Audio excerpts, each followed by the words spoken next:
Yo, off CD, Demacia, Runeterra Rising.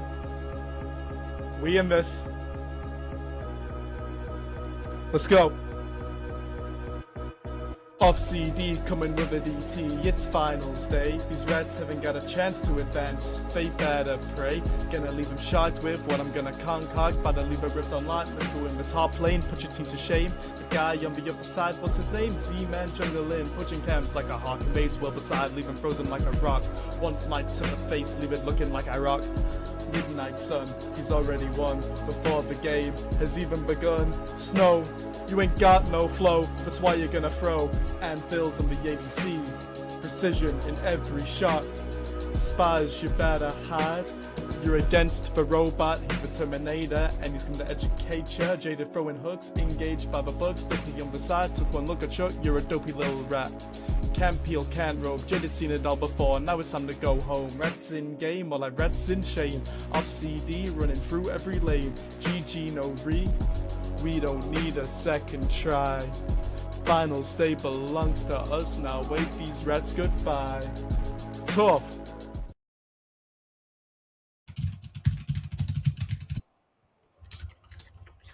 Welcome back, everybody, to Runeterra Rising. We've got the middle bracket final here for you today.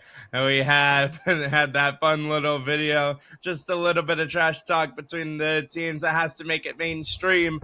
But it's Zon versus Demacia. And what an important game this is for this Demacia team. Sitting behind Piltover in the championship points, but they've still got 3 games to go, including this all-important grand finals here. This is a big moment to get an advantage over Piltover, but the question is, do they have it in the tank? My name's Shadow Dweller. You're a play-by-play caster today, and joined alongside me is the lovely Lewis. How are you doing today? Not too bad, not too bad. Thank you for having me. Yeah, it's going to be an exciting one today. Obviously, we saw Z-Man throwing down his rap skills to chuck a little bit of trash talking over to the Rats, and the Rats didn't have anything to say back. I think they're going to have all their talk be done in game. You know, they're going to show that their skills might be up to the challenge on the Rift. So hopefully Z-Man won't come back to eat his words after these matches are done. It should be very exciting, though. You can't lose after dropping a diss track. Come on. Especially when it's one-sided. You really can't. You have to win now. They are the favorites coming in, I would say, though. You know, they're playing quite well. They managed to knock down Piltover, which was my team, we were the number 1 seed. But it's not to say that the Rats are by any means not going to be contenders or anything. They are very strong, very very competent laners is what I find them to be. They have super strong lanes, and if they're able to show up today, Demacia might just be in for a tough one. Yeah, but both of these teams obviously have gone through a lot to get here. The journey has been a long and a grueling one, not only through the playoff bracket, but obviously through the regular season, coming together with people you've never met before, and you got to figure it all out in just a short amount of time. And my goodness, we've got the 2 teams that figured it out the best. Demacia versus Zon. This should be a bloodbath of a 5-game series. Both of these teams have such great players. They play so well as a team. And obviously, there's a reason that they are here. I cannot wait to get into this. I don't know who to predict because both of these teams are coming in looking really good. And I mean, for Demacia, it just means a little bit more. Absolutely. Demacia really wants to win this, because if they do, I think they're almost guaranteed to be taking first place, since they have so many teams in the point standings. It's going to be really interesting, because if they get this, especially if upper bracket wins as well, as they're going to be facing Piltover in the upper bracket finals, it'll be too much for anyone to contend with. But if they win this, it's really hard for Piltover to come back through. We'll have to see how it goes down. It's quite an interesting one, right? We have middle bracket, Demasia's in, Piltover isn't. Lower bracket, Piltover's in, Demacia isn't. And upper is that head-to-head fight. So it really comes down to who can take it. And this in these, I want to say, very contentious matches. I don't know. That's the thing. I mean, I wish I could tell you who I think is taking it, but yeah, we got word from our producer. Demacia isn't guaranteed to take over first here with a win, but they get it pretty close. And the thing is, Piltover still do have a team fighting in the lower bracket championship, and so that's the thing. I mean, in the upper bracket, it would be cinematic to come down to Piltover versus Demacia in the upper bracket.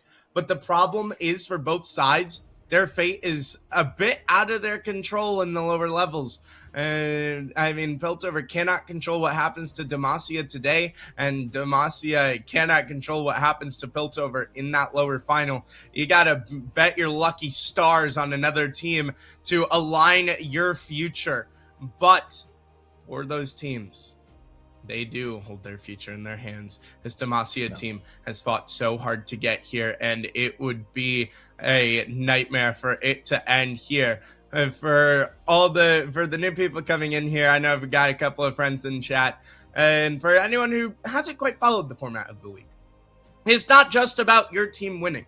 You've got a bunch of factions, and you play in 3 divisions, and there are championship points that are combined from the point scores of all 3 of your division teams.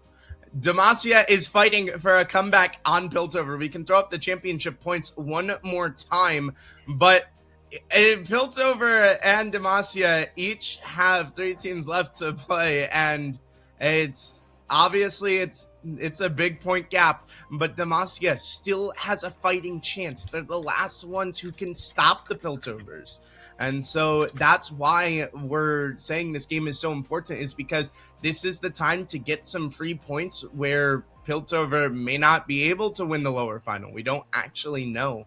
And with the draft upcoming, I'm so excited. I gotta ask you, Luis, do you expect these teams to try to counterban each other? Are we just banning what we hate to see? What kind of bans are we getting here today? So it's really interesting, right? Both of the mid laners play completely differently to each other. Ben, Midnight Sun for Demacia, is known as a very big control mage player. Snow has had his troubles on control mages. He can sometimes bring out and perform on them, but he's much better known for the Akali, the Assassins, or Irelia, some of these more non-traditional picks in the mid lane. But Ben does like Akali himself. It's the one assassin that he loves to play, and it's constantly banned out when we see it in the Heartstuck in-houses in the mini LCS server. So I'm really excited to see if they're gonna ban it out, contend with it, or what exactly is going on. Looks like this time Akali's around, already banned. Zahn is banned. I don't know if Akali's gonna be joining us for this series, but you can see that there's not a lot of mid lane bans, and immediately a Zeri slam. This is one I've seen Casper go on before, and I will let everyone know the gambling is up. Make sure to put your predictions. Rats in the game for the Zon side are off cooldown for Demacia. Don't forget, it's actually not Casper that's playing. Casper has left his team, unfortunately. Oh, yeah, and it has been right. replaced by Spies, also known as Joy Boy. Zeri, very, very big priority pick for both Joy Boy / Spies and Filges. So, that was a contentious pick. But Demacia is striking back with Yunara, another very high priority pick, very strong champion in the recent patches. Have to see what they pair this up with to fight against the Zeri. Zeri not the most common first pick, as she is quite susceptible to being outranged and potentially locked down in the game. Yeah, definitely Wukong being picked up by Z-Man. I'm surprised to see a game one. Ooh, so Demacia clearly want to go towards the team fighting. What I was gonna say about the Zeri real quick is I'm surprised to see a game one. I feel like that's one of those like later picks in Fearless that you see, like game 3, 4, 5. But hey, maybe he just feels this confident that this is how you get the early game win. Yeah. And the Mao in a bit of their hand here, saying, we have Wukong, we have great disengage. Zeri, very low range, can't get into us very easily. So if you try and get some high engage so Zeri can actually enter the battles, Wukong's a fantastic pick against that. Or, on the other hand, if Zon decides to try and just play front to back and kite back, Wukong, great follow-up engage to whatever Demacia might pick. See the Poppy coming through, very strong champion. Mm-hmm. I like the Poppy pick. I think Poppy can do a lot of things. And then an Enchanter to pair with the Zeri, pretty stock standard common. I mean, the overgrowth going onto the Zeri can really help her survive. She can be such a threat. We know that she can move around the battlefield with relative ease, and the overgrowth will definitely be an assistance tool to it.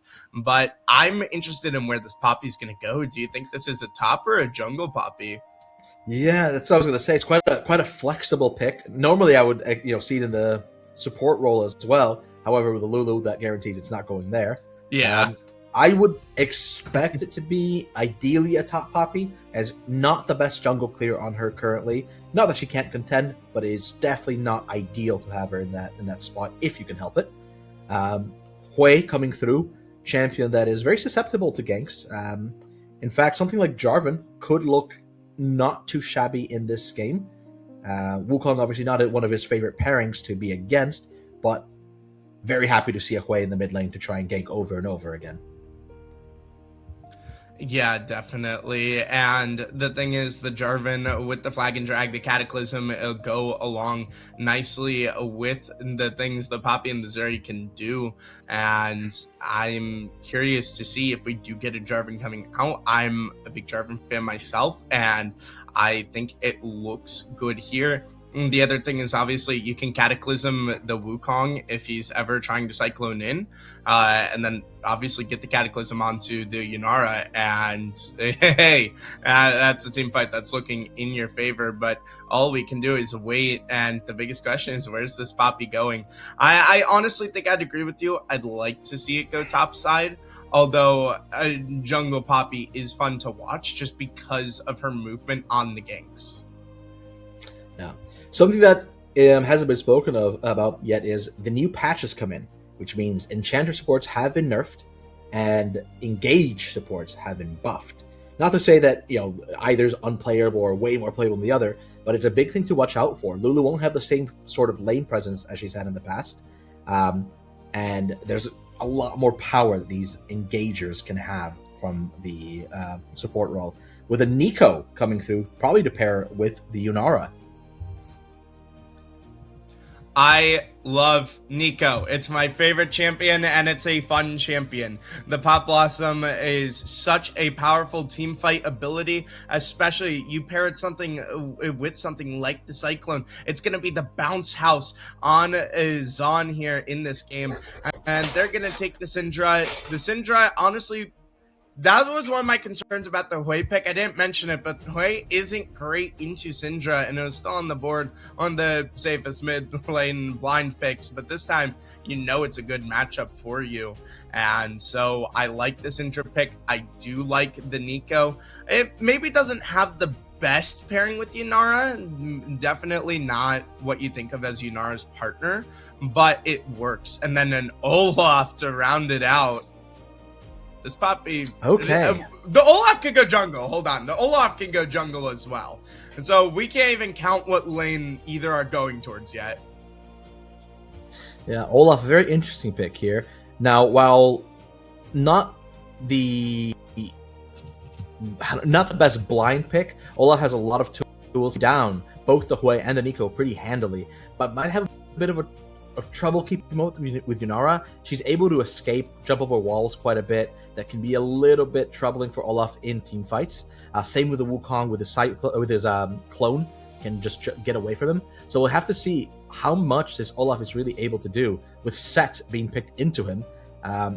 It's gonna be quite a punchy top lane, let's say. They're going to brawl it out. Two very manly men if it goes top lane. I still don't think Poppy is bad into set. She does a lot of percentage health damage, and set builds a lot of health. Yeah. But I don't know how much practice they would have on a Olaf jungle. It's not been a jungle pick commonly in the latest patches. So we'll have to see what Zon will surprise us with. And it's important to say as well, Wilbert is playing the support this time around, and Dopey is playing jungle. Interesting. So, I mean, I don't know where it's going to go. I'm excited to wait and see. You'll get our reactions once we get into the game. But I got to ask you, what team comp are you favoring here? I honestly think I got to go with the side of the Demacians. I think I would agree. I think their composition is a lot easier to pull off. It has very, very straightforward engage, disengage, and just go buttons. So it's a bit easier to do what they're trying to do. Their front to back is amazing with the set as well. You know, if you find yourself in the wrong spot and set grabs either the Poppy or the Olaf without, ultimate on the Olaf, it could be quite a bit of damage. It's a lot of health stacking that could come back and haunt you. However, Syndra is quite a powerful pick in this mid lane. If they're able to play off of it and punish this way, because it's usually Syndra's favorite lane, it could be very hard for Demacia to find their footing. She has really good disengage tools, is able to keep Wukong away and Nico away with just her E, which we'll have to see if they're able to play around. It's going to be... Yeah, I was going to say, the scatter of the week is going to be the most important thing in this fight, but the other thing I'd like to point out is obviously Poppy with... I always forget the ability names, but the way she can stop the dashes is going to be great in the team fight for any shenanigans, but as you can see, it will be the two buff men fighting in the top side, as Snow already not in the best of spots, but it's level 1. Obviously, there's always going to be a little bit of chaos, like you see a support throwing hands with a mid laner. But I gotta ask you, now that we know the lane assignments, what is your priority lane here? There's a huge fight happening up in the top lane, still taking the wrong side of a set W. Curse of Ra using the flash to assert some dominance in lane, saying, "Oh, you want to all-in me? Well, you're about to be punished for it." Yeah, I honestly, I think the most interesting lane for me is the bot lane with two hyperscalers and then obviously two different styles of support. But I think this game especially comes down to Snow on the Syndra. So I'm going to say my priority lane is this bot side, but what about you? Yeah, I really do like the spot side. However, I think top lane is going to be something to really watch. You can see how volatile that can be. And if either of these top laners gets going, it's going to be very hard to stop them come the mid game. And that could honestly just mean a lot of priority and a lot of objectives taken. I was going to say this level 2 is going to be really important for both top laners, whoever can get it first, but it looks like it was the set. So he's able to stabilize and punish the Olaf for his over-aggression, with both top laners already missing summoners. See the Wukong going for a cheeky invade very, very early on. Has to be careful here. If Poppy is able to find him, might be able to punish him for what he's doing. Yeah, but he can be a bit more aggressive because of the top lane state. And this Poppy's about to figure out what's going on. And over in this bot side, it's a lot of trading already. Joy Boy is staying on low HP. Z-Man going to try to go on the Snow, who's going to have to burn the flash already. And right now, Z-Man's having himself a time. Yeah, I was able to steal the Poppy Blue. Guarantees that she won't be able to get level 4 until Scuttle Crab has spawned. He's already on his blue side, so Poppy is just too late to be able to re-invade and, punch him off of it. We'll have to see if Poppy is able to make some work now, especially after Syndra has blown Flash. However, here comes Poppy behind the Hui in the mid lane. Have to see if anything comes out of it. Does not quite get the stun, but finds a lot of damage onto the Hui. But Hui, able to hold on to his flash, will be very happy about that. I'd also like to point out in this top side, Sil has the level advantage by a slight bit. He did tick over to 4 first. I mean, the CS is relatively even, as Joy Boy's going to be in a lot of danger and will fall. Jaded falls in response. Wilbert now in danger because Z-Man is down here as he's forced to burn the flash. And yes, you get the kill back, but that Yunara is starting off with a 400 gold lead now. Very importantly, Yunara got the kill where it was Wilbert on the Lulu that got the kill back on the other side. Not really what you want. As Curse of Ra going for the all-in on the Olaf. Olaf able to sidestep the set W, just getting out of there from the face. Was it face breaker? Is that what it's called? The face breaker is the E. Oh God! Can never remember the name of the W. Forgetting now. I should know that. But it's quite a good trade here for Curse of Ra, able to find quite a bit of what he wants as he goes for another punch. As Jaded is in the top lane. Haymaker, that's it. As Jaded is in the top lane, Olaf in a bit of trouble. If he's not able to get the recall here, could find himself very, very dead very, very soon.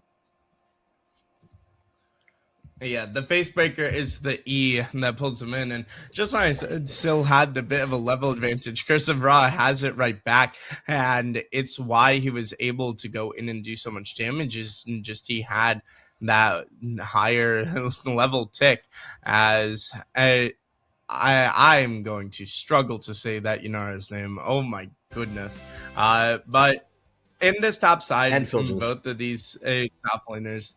And Filges, thank you. Both of these top laners are continuing to scrap like we expected, but Z-Man is visiting this bot lane again. They're only now realizing something's going to be up as Joyboy's trying to stay away from Z-Man. Polymorph comes through, and it will shut it down. A great play. Very good Polymorph. Very, very good. They knew Wilbert had no flash. He was going to be in trouble, but a very quick reaction from Wilbert stops the Wukong from being able to do anything there. Yeah, and I mean, early on, this feels like we've had so much action. I cannot believe the kills are split even 1-1. But I'm curious who's going to make the play for the first Drake. Now, right now, all three lanes kind of looking on the side of Demacia to be favored. About a 10 or so CS lead up in the top lane. A 20 in the mid lane this early is really not what you want to see. And with a kill down in the bot lane, all three lanes are faltering just a tad bit. But we'll have to see if they're able to claim some of this back, especially with Poppy, who doesn't need as much farm as Wukong to really do what she needs to do. That's really what they're going to have to rely on here to be able to claim some leads back in their favor for the side of the Rats.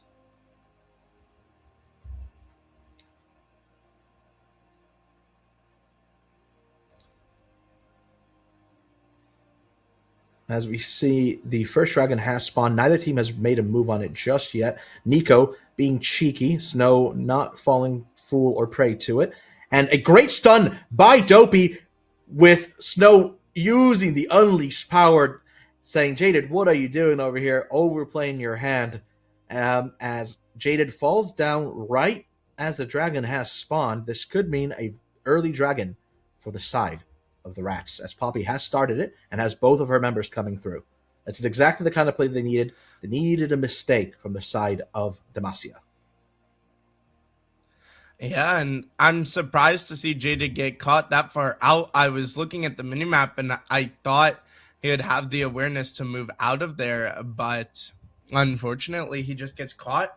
And this is one thing I will point out about the Nico is she's a very good roamer, but it can put you in positions where you sometimes get caught out of place. The other thing is, though, it will leave this Yunara a lot more time to free farm, where a Lulu doesn't roam quite as much as a Nico. As over in this top side, it's more scrapping. They just love to throw absolute punches at each other.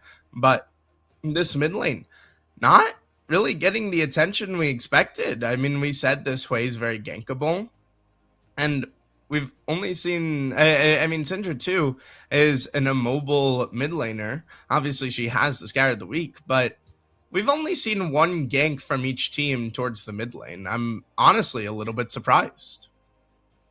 Yeah, mid laners are notoriously difficult to gank, especially in some of these early levels. But as things go on, we'll have to see it. Curse of Ra, however, using the ultimate to try and catch the Olaf, but Olaf with his ult is able to get away from it.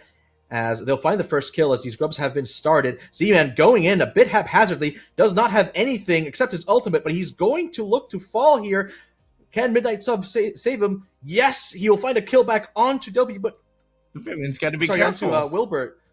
But a lot of back and forth. Oh, Midnight Sun, however, able to claim 2 kills for himself to try and rectify a bit of this play. Jaded now finding a bit of a fight with the Syndra. Can Syndra end Jaded? No! He follows the wrong clone, and now Midnight Sun has a huge lead. He's going to get another kill. That's 3 kills for the Hui. and the play started off so good from the side of Zon, but then just a little over ambitious, and Snow could have taken the out on the top side, but he opted to try to just I mean, bro said it's a Nico. I'm a sprint on him, and then he got punished for it. And Filges is going to almost be punished here by the Joy Boy ultimate. Not going to be able to get it off in time though. But this is the thing about the Olaf pick that I wanted to point out is he can buffer the set ultimate with great timing, like we saw before. And I mean, right now for Demacia, you got that 1,000 gold lead, but it feels like that fight should not have gone your way. It was just perfect kiting out of Midnight Sun. His Curse of Raw is going to be in a lot of danger as he tries to flash away from P-Sill, but it's just too much damage, and the movement from the Olaf makes it so you can't get away. Scatter of the Week goes wide. Midnight Sun trying to fight for his life. He has his jungler in the area if needed, and he will be able to walk out. And as we saw up the top lane, that's one of the big dynamics between Olaf and Set. While Set is very happy to take in a lot of damage to use that Haymaker, as soon as the Haymaker is down, Olaf can strike. It's really hard for Set to disengage, and if he doesn't buy enough time for a second Haymaker to come out, Olaf will just run him down and take him down. Yeah, that is the problem about this set, is he's very dangerous, but most of his danger lies in the W and his ultimate. You can get an easy stun chain with the ultimate and the face breaker, but outside of that, without the W, Set isn't the most dangerous, but this is where he can be dangerous. Curse of Ra almost gets him under the turret, but he's going to hold him back long enough for Z-Man to make a move. His pop loss is going to be used in the bot lane, and both of these ADCs are fighting. A barrier is going to be popped, and they both trade each other out. Both of the supports watch in complete horror as they dumped everything to try to do the one job they have, and it wasn't enough. Very, very, very close fight there. And looks like Olaf was able to escape that top lane gank. Poppy did show up and was able to buy him some time. What? A bit of a... Yeah. I think it might have been a keeper's verdict. No, excuse me, repeat that again? I think I'm deaf. I think I'm deaf. I clearly didn't hear you correctly. Did you say he escaped that? Yep. Olaf managed to escape that gank. It looked like he was about to die on our screen as we went over to the bot lane, but no, he escaped with a little bit of help from Poppy, and be very happy that he was not taken down on that top fight. Yeah, definitely going to be happy about that because it keeps his advantage that he has, as he has. It's a small advantage, but it's still about a long sword worth of gold. As right here, we may see a scuffle for the scuttle as both ADCs want to get some chip damage in, and these two ADCs are not afraid of just fighting and poking each other, as you can see. And I mean, we expected these teams to be bloody. Both of these teams love to fight. And they're doing exactly that as Jaded flashes forward, using the pop blossom onto Wilbert. And Wilbert is just going to be melted down. W on the top side just does absolutely no damage to P-Sill.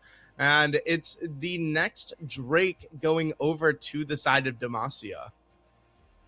Yeah, Sill's done a really good job at dodging all the Set W's in the middle. He knows that if he gets caught by it, it could be just lights out. But he's done a fantastic job. Oh, as I say that, Caster Curse strikes, and he gets taken Oh, down man. by the Haymaker of such. Look what you did to him. Caster cursed Sorry, him Self. to hell and back. Yeah, oh my lord. As Dopey Main's going to be going for a gank here in the mid lane. Not going to be able to find as much as he wants, though. But Sun is forced to burn the flash. And that can set up for a repeat gank on this way, who we know is susceptible to ganks. But speaking of ganks, there's not a gank down here, but it's going to be a lot of action as Inch Village is in a lot of danger, and he's going to go down to Joy Boy with the help of the overgrowth, as Jaded just wants to find an escape route. No W in sight, though, and it's a double kill to this hyper carry. Very important kills to find onto the Zeri there. She was starting to struggle. Was getting, not in the best of spots, but with this kill, she now should have a pretty decent lead on the spot lane. This is the goal ADC difference gold in the graph. hero. Mm-hmm. Yeah, finally, Joy Boy gets the lead for the first time since about 3 minutes into the game, but still it's going to be in a lot of danger here. He doesn't have the Poppy to get him out this time. He's just going to try to clear the wave as much as possible, and he will succeed at that, but he will succeed in filling another headstone. Yeah. The Z-Man has done a really good job at ganking on repeats and making sure that his top laner stays ahead and keeps getting ahead. But we'll see if that might be at the detriment of his bot lane. Enfield is again on his own down in the bot lane. Dopey says, I got you, buddy, and just slams him against the wall. That's another kill to the hyper carry of Zeri. And this is exactly why I love Poppy in the jungle. The clear isn't the best, but the ganks are powerful. Using the slam into the wall, you can obviously stop any dashes from coming out. And then even if you want to get a little cheeky, you can Keeper's Verdict away any incoming support. But speaking of support, Shelly will make an appearance in this mid turret, just trying to get some chip damage on, if you can call it that. But you can see the damage dealt all game. And the funny thing is, all the top laners' damage is mostly to each other, as they are absolute... I'd call them bullet sponges, but it's more like fist sponges. As this is an attack chart, and you can see just how much the top laners are going at each other, as Wilbert and Jaded are going to go at each other again, but this is favorable for the Nico. But the flash will come out, and the Keeper's Verdict sends him packing, but Z-Man's here for a thwacking, as he will take down Wilbert with the Hextech gates that spawned in because of the Hextech soul. Yeah, a bit of a good call there. Z-Man to be able to find that angle. Saw that his Nico got pushed away, but he said, no, I got this. Took that gate and said surprise and took down Wilbert. Yeah, definitely not the kind of surprise you want to see, though, as this is a surprise. A Dark Seal on a Nico, especially one that has 3 deaths. Yeah, it's not that uncommon, if I'm honest with you. Yes, maybe not on 3 deaths, but still not the most uncommon item on these AP mage supports. They really do like it. It gives them a lot of extra stats, especially if things start going their way. It's quite easy for them to find an assist here and there and escape with their lives. So I don't dislike this buy. It's fairly normal for them. Fair enough. I've definitely seen it before too. I'm just a bit concerned considering the overextended positions that Jaded has found himself in before. Like if you're gonna buy the Dark Seal, that those shenanigans definitely need to stop. So you see Joy Boy just melting the waves.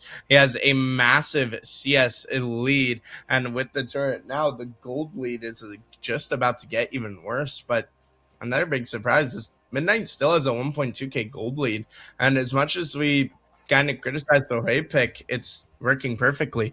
And Z-Man is caught on the wrong side of history, but the Flash Pop Blossom's gonna come through. Here it comes. The rest of the team's trying to help out. Midnight Sun picks up his 4th kill of the game, but Snow's looking for a kill on Jaden, and he's gonna find it on the backside, but the ADC is gonna go. And I cannot say the name. The Yanara is gonna go forward, trying to use the ultimate to get Snow as he flashes away from the Hui ability, takes the Hextech Gate out of there, but the Keeper's Verdict goes wide. Not gonna be able to find a kill here, and Dopamine suddenly in a lot of danger. Snow's trying to use the Scatter the Weak to push them all back. Midnight Snow, flash forward, ultimate's gonna land, and another kill lands, and Midnight Snow is taking over this game!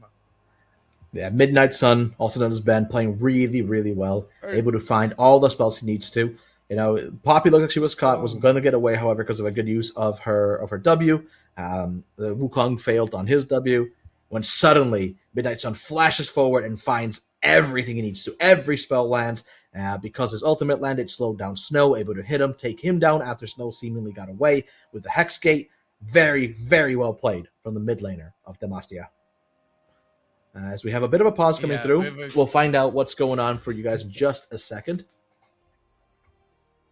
It looks like Midnight Sun is actually lagging, even though his great plays are going through. I'm concerned to see him on better ping then, if that's what he can do on on bad ping.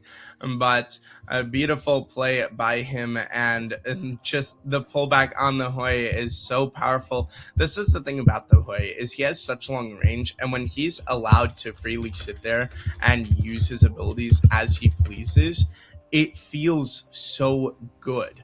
And there just hasn't been a lot of contention onto this way. I mean, we talked about he's a gankable target. You can really try to exploit him when he doesn't have flash and everything like that. And he's kind of just been allowed to run free. Yeah, absolutely. Not a lot of punishment for this Hui, who is, quite immobile. The Syndra is not able to really find what they need to. This is one of the issues for Snow. He's not known for his mage play. So hopefully they're able to climb back, but this Hui is going to be a problem. Very, very, very strong. Especially in that fight, Joy Boy is the most fed member of the Rats, and he got taken down immediately. What looked like maybe an overextension by Z-Man turned out to be a fantastic flank. They were able to take him down, and the fight carried on from there. Yeah, and it was just a great collapse by the side of Demacia. Excuse me, you saw them swarm very well just at the choke point. I mean, you had 3 members converging, and it really felt like Zon were quite unaware of what was actually going on in that fight, because you can see them moving to the choke point. They probably felt like they had a bit of safety, and then suddenly everything fell apart. I mean, I don't think they had vision on where the Wukong was going. Yeah, a big part of this game so far has been Z-Man being just ahead of his opponent. Right? He's always first on the play. He's always there before the Poppy is, and he's consistently able to take these risky kind of moments and not be punished for them. There is nothing that's really catching him on all the areas he's going, and because of that, they're able to make plays like this, where they find the enemy carry, take him down before the other team can respond in any meaningful way.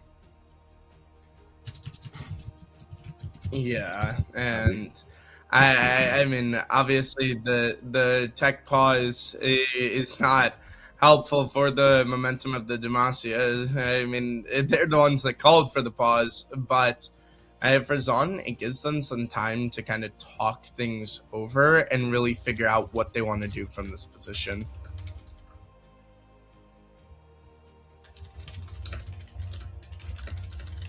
Absolutely, absolutely. What do you think then? What is in your opinion, is it that the Rats really need to do to find their footing back into this game? As we see the pauses ended, we're going back in. You might see a small freeze or lag here, guys, for a second, as normally happens after a pause has occurred, but it should be rectified really soon. Yep, you see it there. Yep, and finally we're back into the game, and just a reminder, it is Demacia with the 1 Drake advantage and a 1.5k gold lead and they're coming off of that huge fight win. And now you see a little bit of a play setting up on the top side, but they don't know that Z-Man's here. Snow, hello, is about to get the surprise of a lifetime as Dopey Mane suddenly realizing he's alone here, but he got 2 members to back down. Joyboy using the ultimate and a TP in, but no, they don't want to try to push for this because they know it's the set and they can't get their top laner up there. And now, I mean, there's 5 members on the top side for Demacia. Very wise decision there by the Rats. What looked like could have been a catch onto Z-Man. As soon as they saw that TP and they know Olaf is in the bot lane, they said, you know what, let's not risk it. Maybe we do get Z-Man, but we might all pay with our lives for it. It's not worth the risk, especially with Baron spawning. So they just walk away, say, we'll take it, we'll take his flash, and we'll call it a day. Very, very disciplined play from the Rats. Agreed. And for the Rats, though, you got to make sure that you get this gold lead back even because it's starting to get worse. Just as I said, as well, 1.5k, it's 2.5k in the blink of an eye. Yeah, absolutely. It's getting a little out of control. They have to be careful. It's not a ridiculous gold lead, especially because it's mostly on the mid laner here of Demacia, and he is quite a vulnerable target. So we'll have to see if the Rats are able to find their way to taking down this way and find some momentum from that. As we see the 2 top laners bashing their heads in. Syl takes the full haymaker to his face, and he knows that if that happens, he instantly loses the fight. Tried getting over aggressive, but very, very good discipline from Curse of Ra to wait and take down Syl. Yeah, and now, I mean, this one is just going from bad to worse for the side of Zon, as Wilbert's going to be caught. Pop Blossom onto Joyboy. Not much of a follow-up angle because the members had backed off, but they catch the support out yet again, and Curse of Ra will take this bot side tier 1. And with 2 members down, that could just very well be Baron. It looks like Demacia agrees they will start the Baron right away. As Dopey finds Curse of Ra, stuns him against the wall, will find some damage onto him. Syl on his way up. The Curse of Ra uses the ultimate to get some distance. Olaf is here, looking to get a bit of a trade back with the Baron going down. Haymaker goes wide, does not find its intended target. This should be the end of Curse of Ra, as he goes down and a shutdown over to the Olaf. But in a trade for Baron, not really what you want. Yeah, and I mean, you get a little something back, but the next Hextech Drake is going to be up in a minute, and it's a 4.2k gold lead. This one may be relatively uncontestable unless you find some great angle. And I got to ask you, what is Zon's angle back into this game? This is definitely not going to be it, as Z-Man's going to be able to pop the ultimate. The Overgrowth is going to be used in response as the Pop Blossom comes out. Joyboy using his ultimate. Dopey Mane going in the middle of them all, trying to get a little something back, but Midnight Sun will blow up the ADC. Syl's going to be here on the backside, trying to find this way. Going to be able to find him. That's one shutdown going over. Jaded is going to pop the stopwatch, and now he goes golden, but Z-Man is just on a rampage. Syl's out of time, out of life, as this Yunara is here, and it's a 3-for-1 for the Demacians. Yeah, that was a 4v5. Not the wisest of plays from the Rats. Snow did have the TP, but opted not to use it. Almost went well. It is a very important shutdown that the Olaf just got there. I believe that might have been, 500, 600, maybe even the full 700 gold. Oh no, as Snow will also bleed and fall down in the top lane. His inhibitor tower goes down. The inhibitor stays up, but Demacia will be very happy to play back, go get that Hextech Soul, and find themselves to Soul Point. It looked okay with Syl flanking, able to find a lot of damage. A little bit of dyssynergy between Dopey and Syl, however, caused Olaf's ultimate to run out, as the Dopey kind of brought the Wukong away from the Olaf, especially with the Zanya's used on Nico to not be taken down. We'll have to see if maybe a little bit of momentum can be found for the side of Zon. Joy Boy is very strong. The Olaf is getting quite strong himself. However, the Yunara has closed the gap at this point. There is next to no gold lead. They're both on 3 items. It really comes down to a big team fight.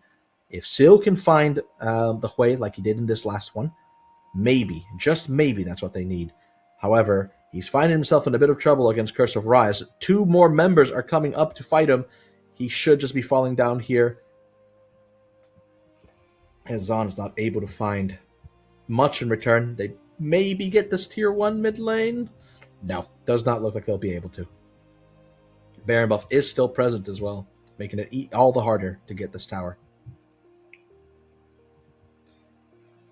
Yeah, and I mean, this game has been taken over by the Demacians, as if Jaded is on the wrong side of history, but the Hextech Gate will just get him out for free. And I mean, now Z-Man's just going to go forward. Wilbur having to flash over the wall. Joy Boy pops his ultimate preemptively, but the problem is Curse of Ra is going to be able to knock away Dopey Main, as Dopey Main has the overgrowth on him, but it doesn't even matter. Grow as you might, you'll fall all the same to the power of the Demacians, as they're going to charge down the mid lane, and now you only have 2 members left to defend. Yeah, a bit of a rough one there. This should be the ending game push. I don't believe Sil and Snow have the tools to be able to stop this.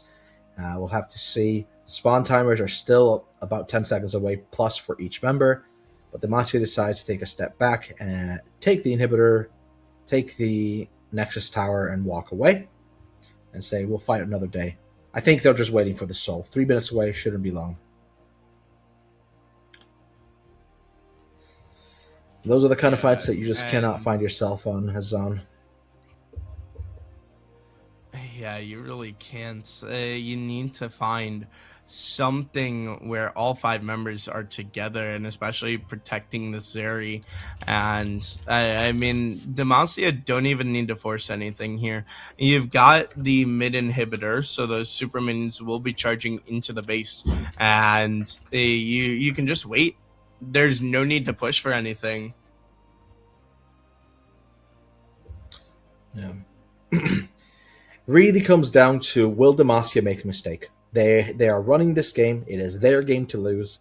If they don't make any mistakes, I don't think Zon will be able to come back. Sil has to be careful. This is, I don't know how many times this has happened now, where he just runs top lane and Curse of Ra is waiting for him. He pops the ultimate and runs around and finds nothing for it. And here's Z-Man, here's the Avengers coming through to try and catch him. Able to get away this time, but ends up using the Ghost for it. It's just a repeated mistake. He's greeding for that top tower. I understand he wants to get the gold, but it's just causing so many issues for him. Curse of Ra in a bit of trouble. Z-Man, however, finding the flank, finds the Cyclone, will come through. Joy Boy finds himself in the middle of everyone, takes a full haymaker to the face, will go down. This should be game, ladies and gentlemen, as all the members of Zon are falling down. Dopey can do nothing but watch in despair as teleports are coming through. And he's trying to get...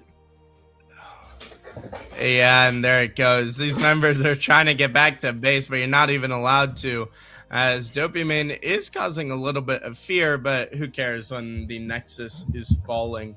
And just a rough game for Zon. I mean, so many things went wrong there, and at the start, it looked good. I mean, it looked like the members are figuring out what they needed to do, and then I think the big turnaround was the triple kill. That is the wrong game, but I think it was that triple kill next to the Rift Herald that got Midnight Sun going, and I mean, Demacia just never looked back from there.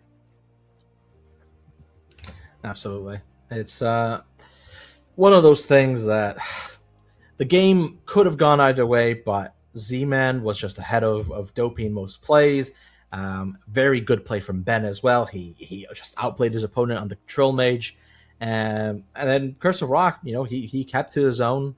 It was a bit back and forth at the top lane for a while, but Syl kept overstepping, and his team was ready to punish. And because of that, you see how it went. And in the bot lane, even though they were bleeding a bit with Joy Boy getting quite strong on the Zeri, it did not end up mattering. His team was able to pull back everyone together, and as you saw, the game became very, very quickly Demacia-sided.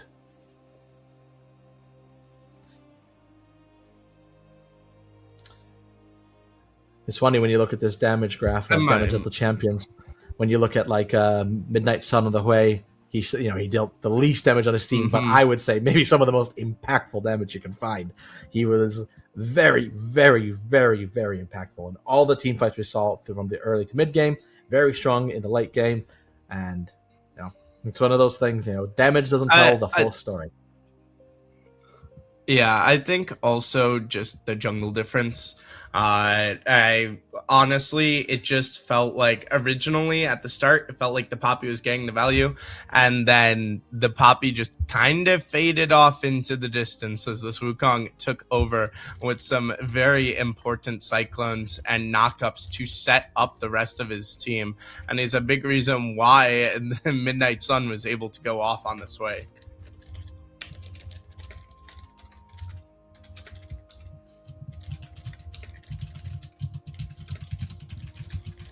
Man, what a game it was.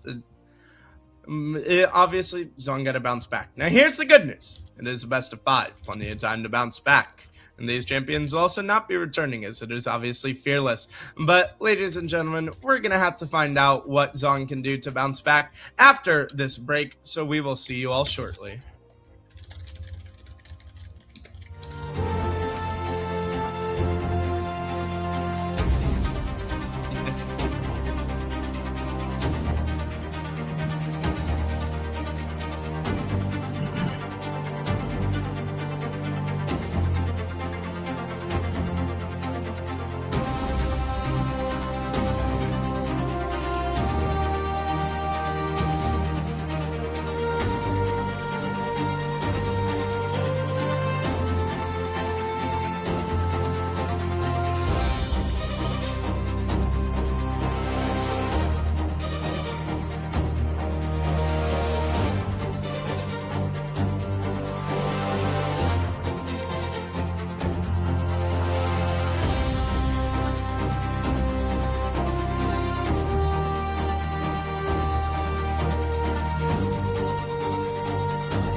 Welcome back, everybody, to Runeterra Rising. We just saw a fun and enticing game one. It was definitely an interesting one.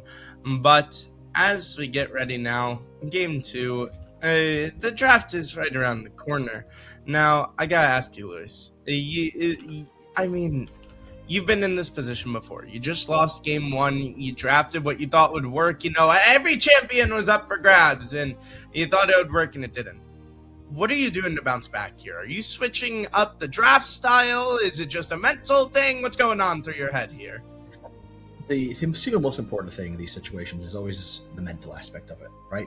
So while you can always look at your draft and fix any issues that you had, fix any problems that could have been had, the single most important thing you can do is keep your head in the game. Don't overwhelm yourself with one game's result.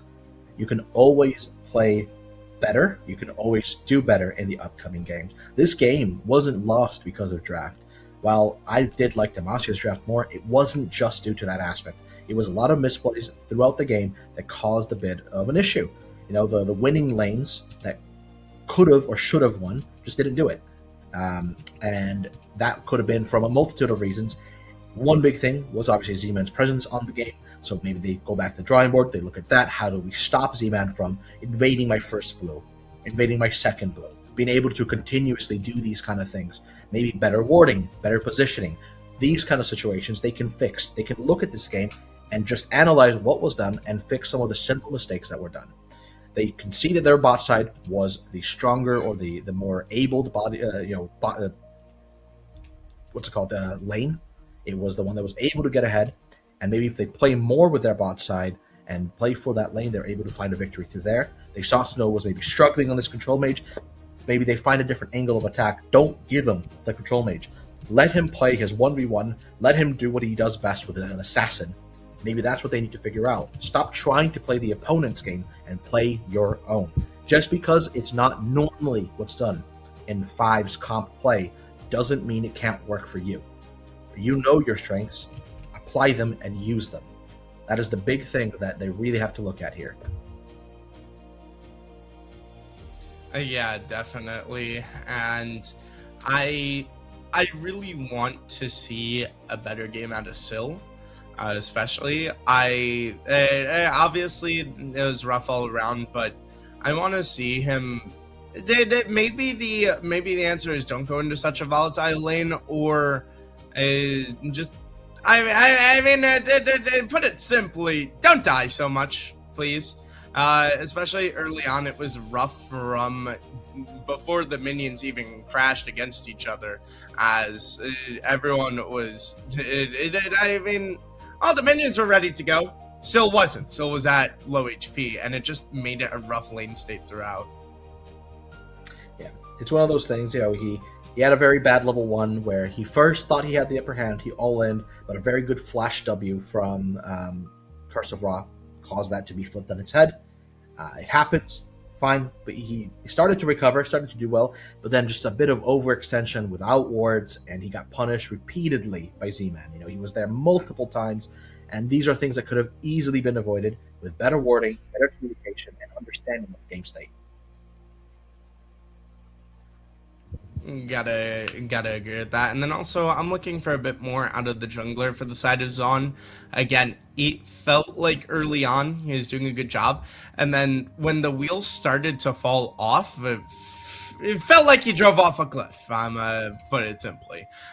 He just didn't get to have much of an impact after that. Absolutely, it was definitely a rough game for Zon. Right? They had so many things they could have done. They did have some moments of glory that looked good, but they just weren't quite able to capitalize on what they needed to. Definitely. And I'd also like to see a bit more coordination on the team fighting. Better positioning in general. There were a lot of times where they're kind of getting really caught off guard because they're like, oh, shoot, the Wukong's here. We had no clue. And then obviously the Nico Pop Blossoms. I mean, those are hard to avoid, but felt like there were too many times where they're really bunched together in a choke point and kind of just kicking themselves in during the team fights, and especially we saw it more towards the middle of the game, where just there was some miscommunications. I mean, when Midnight Sun got that triple kill, I watched all 3 Zon members move in 3 different directions at the same time. It was not very coordinated, or at least not as coordinated as it should have been, and especially again with some of the gank angles and just joining the team fights, just everyone split apart. I need to see this team working as a team. I need a cohesive unit here. That's what I would like to see going into this game too. Absolutely. There was a lot of moments where they could have just won the fight if they moved together and fought together as one, instead of this chaos that was kind of unfortunately happening. But as we get into this, the gambling is up. So make sure to put your gambling points in on who you think is going to win. And I got to ask, I normally I'd ask, do we see different bans? Clearly not. But what do you expect Zon to maybe do differently with this draft? I would love to see them pick not a control mage for Snow. Like, Ben Midnight Sun is very, very good on his control mages.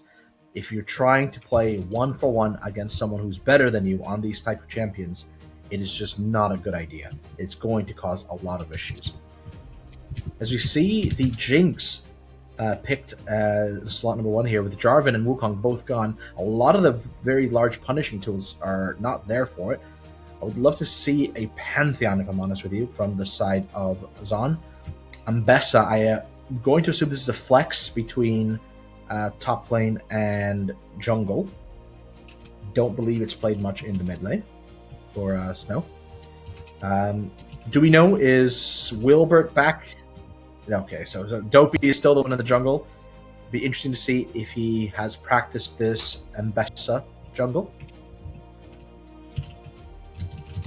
Yeah, I'm honestly so curious to see, but I think it's going to be in Ambessa top. What I'm more interested in is, first off, the Graves is shocking, but I actually do like to see it come out. I'm not quite sure on this patch, but in recent patches, he's had a very high win rate in solo queue, and then also this Tristana is very interesting to me. So Graves is great, very strong champion. I don't think I would pick it with a Jinx. It's not what Jinx wants, especially now that you have Jinx Victor and you have a Graves. I think this might be just a Z-Man saying, I'm better than you, I'm just going to pick something that's going to bully you, and that's what I'm going to do. I don't think it makes a lot of sense in the cohesion of the draft. I would assume that's going to put Misko and Jaded on some frontline beefy duty, even though Jinx normally likes to play with a more Enchanter style support. So we'll have to see what comes out here. Yeah, I'm curious to see how this rounds out. And then the Victor is obviously very solid. Bard and Tristana, I don't know Tristana combos. Do you know if this is a good duo together, or is this a bit ballsy? I don't believe it's a very common or like a duo in and of itself. Bard does tend to roam around a lot. Tristana tends to be a decently safe laner, so maybe this is the angle of attack they're going for, and they're trying to play a bit more chaos style, which I don't dislike. They know their opponents are quite organized and are tend to be better than them at that.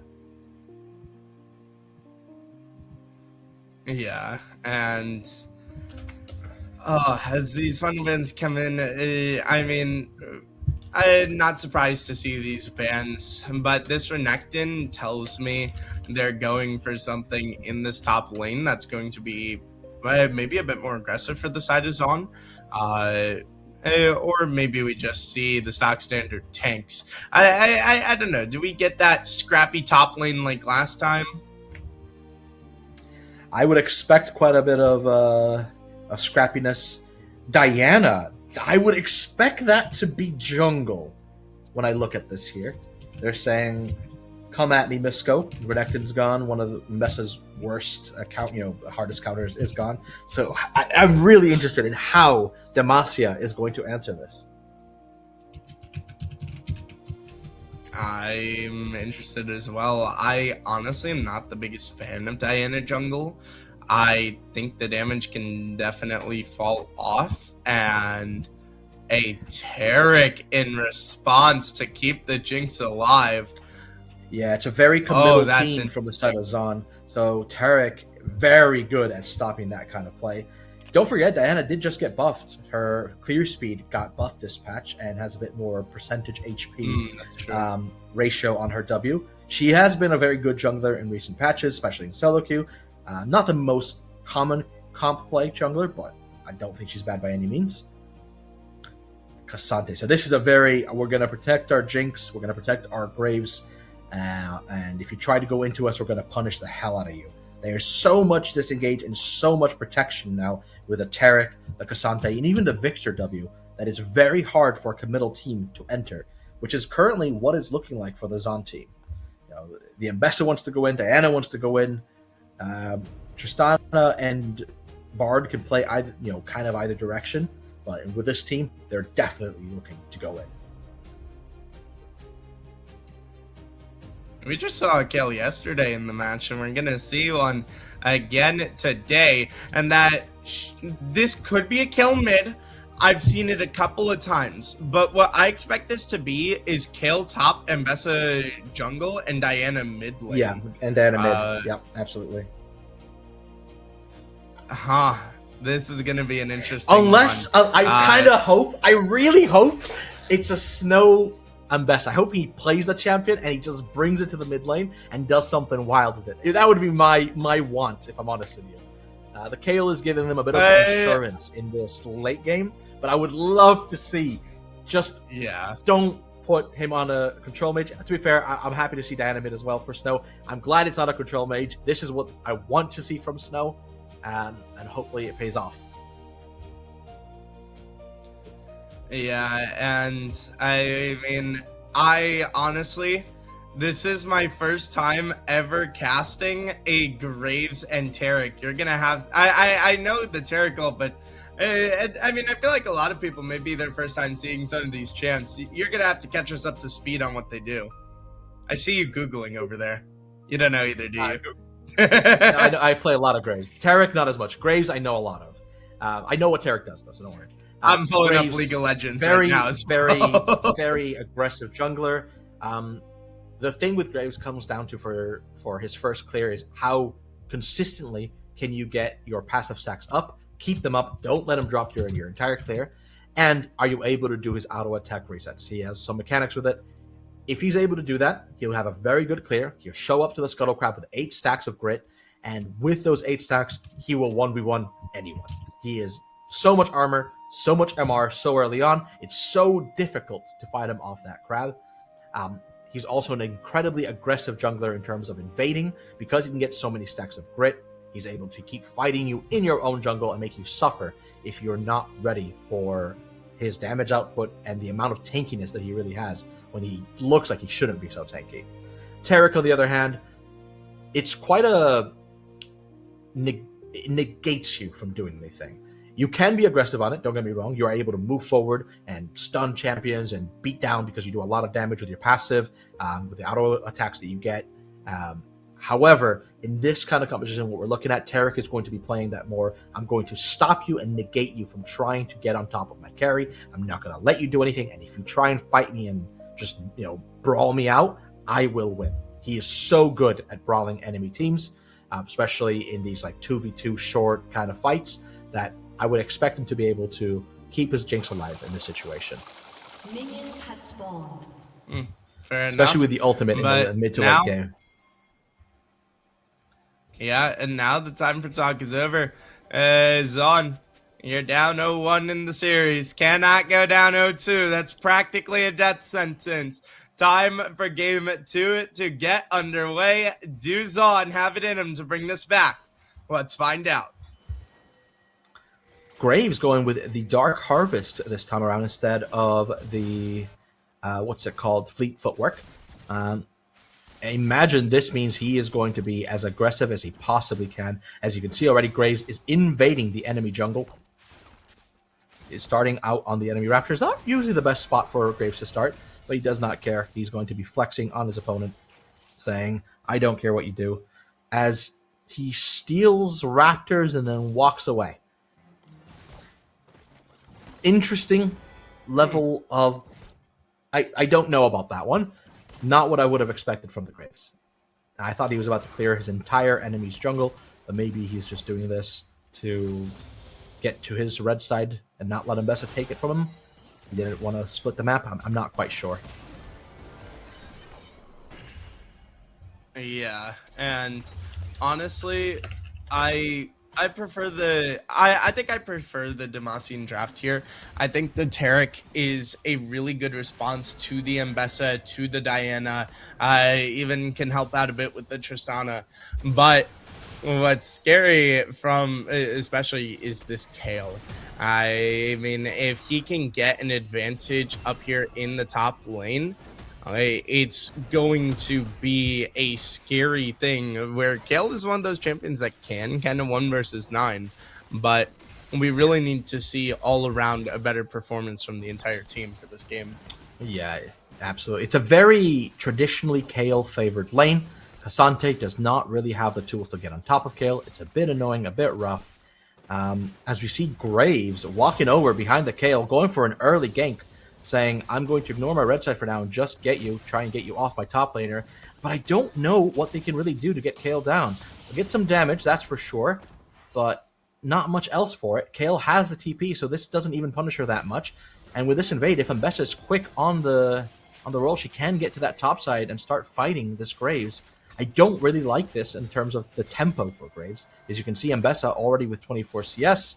She'll find out that the Graves bot side has been done, but now she has an angle for a gank here. Will she look for it is the question. Looks like they are starting to move forward. Mbessa is here. They're jumping onto the Jinx. Exhaust comes down. Flash comes out from the Jinx. And they get both, 2 really important summoners. Z-Man is still in the top lane. Still hasn't done his camps. I hate this. This is just not good. This is nonsensical. He is essentially betting on his opponent being too weak to punish him for it. Because if you look now, Diana is in the jungle looking for the Graves, saying...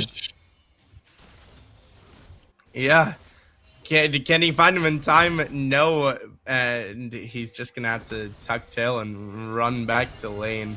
But he's behind on camps. He's going to be behind on experience now. This is going to be so much better for Mbessa if they keep this up. Obviously, Syl is going to be a little bit annoyed. He's bailing out his top laner. But now Graves is randomly just not going to be on par for experience and camps and gold to the Mbessa for no real reason other than a little bit of annoyance. They didn't even get the Kale's flash. As he's coming once again to the top side. This is the point. This is the tilting point where you're like, well, I'm behind already. The only thing I can do to compensate is get a kill, and you're just trying to suppress this Kale because Kale can hyperscale in 1 versus 9. You're trying to not allow that to happen here, but Syl kind of knows that he's trying to bait him out. Say, hey, come at me. I have no mana. Across here. Yeah, Dopamine's coming across here. Curse of Ra is going to be in a lot of danger. Z-Man is here. They go in. Syl's going to be in a lot of danger and will die. And the gank finally works out with a little bit of assistance from the Zon jungler of all people. Yeah, this is... I'm very upset that worked out. Honestly, this should have been punished. If Dopey had noticed the chickens are still up, the red are still up, he could have just taken them, said, okay, Graves is clearly just camping in the top side.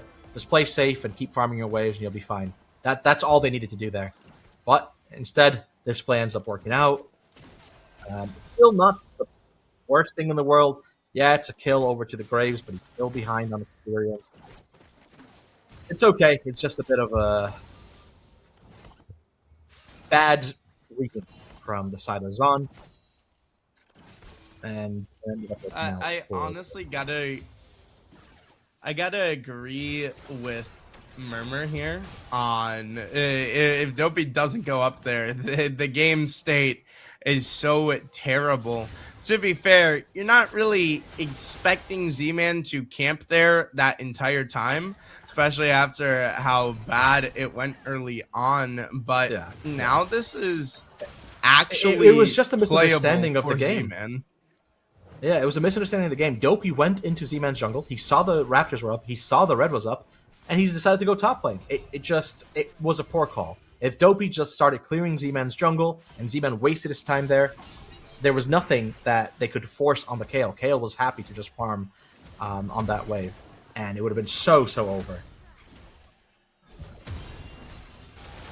There's no reason to ever go top. And this is one of those things. Dopey main is not a jungle main. Yeah. As a huge ultimate goes down by Snow, and he gets the solo kill onto the Victor as another fight breaks down in the bot lane, with Tristana getting a huge advantage. Doesn't quite find the kill onto the Jinx. Just barely not able to find it. And even all this time that was spent in the top lane, it looks like Syl still has that upper hand in the top lane. This is the kind of plays that we're talking about. As you can see right now, the Mbessa is level 6. Graves has reached level 6, but Graves had to recall because he just didn't spend on gold yet. He didn't spend his gold yet. He's going to make his way to his top side now. Mbessa, unfortunately, is only a little bit ahead of the Graves. She really needs to be careful here, though, as Graves, after he sees his dragon taken, might just straight run to her top side. I fully expect that from Z-Man from how he's been playing. There is a ward to spot him out this time, however. And they see him. Yeah, and this is so much action now, especially after the early game was a little bit weird, but now the Arcane Storm's going to come out, and Midnight Sun just cannot find anything as there were lower health bars. However, Z-Man and Jaded making their way to the top side. Yeah, and Dopey Main was completely unaware, and he's going to be in so much danger. Snow's going to be here for the coverage, but it's just not enough as he wants to go forward onto Z-Man. But the problem is he has teammates here to back him up, and Snow's all alone. And this one just not going the way they want it to. And this Graves is working out so far as they're going to go onto the ADC, but the stun doesn't land. Flashes forward, going to be used as Joy Boy pops him.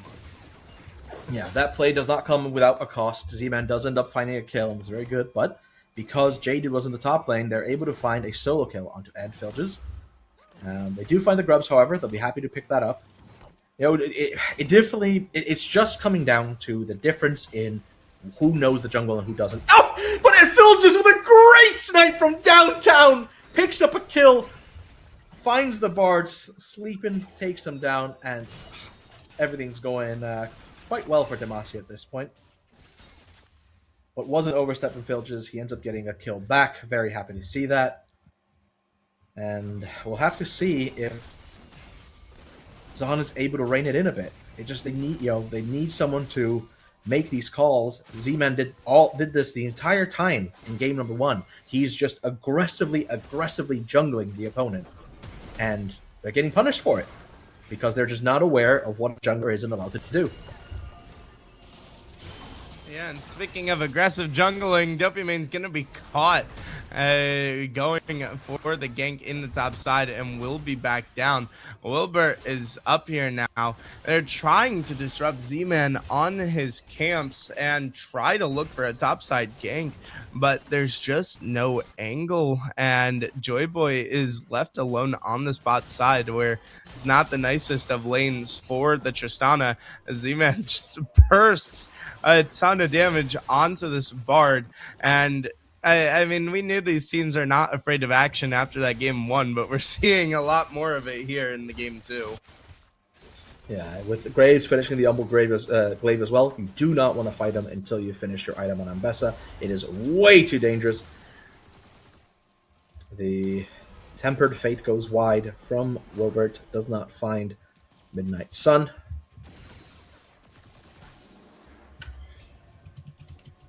Yeah, and as the game is... This doesn't look good for Zon so far. What do they really need to do to kind of slow this down and make sure this doesn't spiral out of control like the last game? Ward better. Just ward better. Understand where the enemy is, what plays you can make.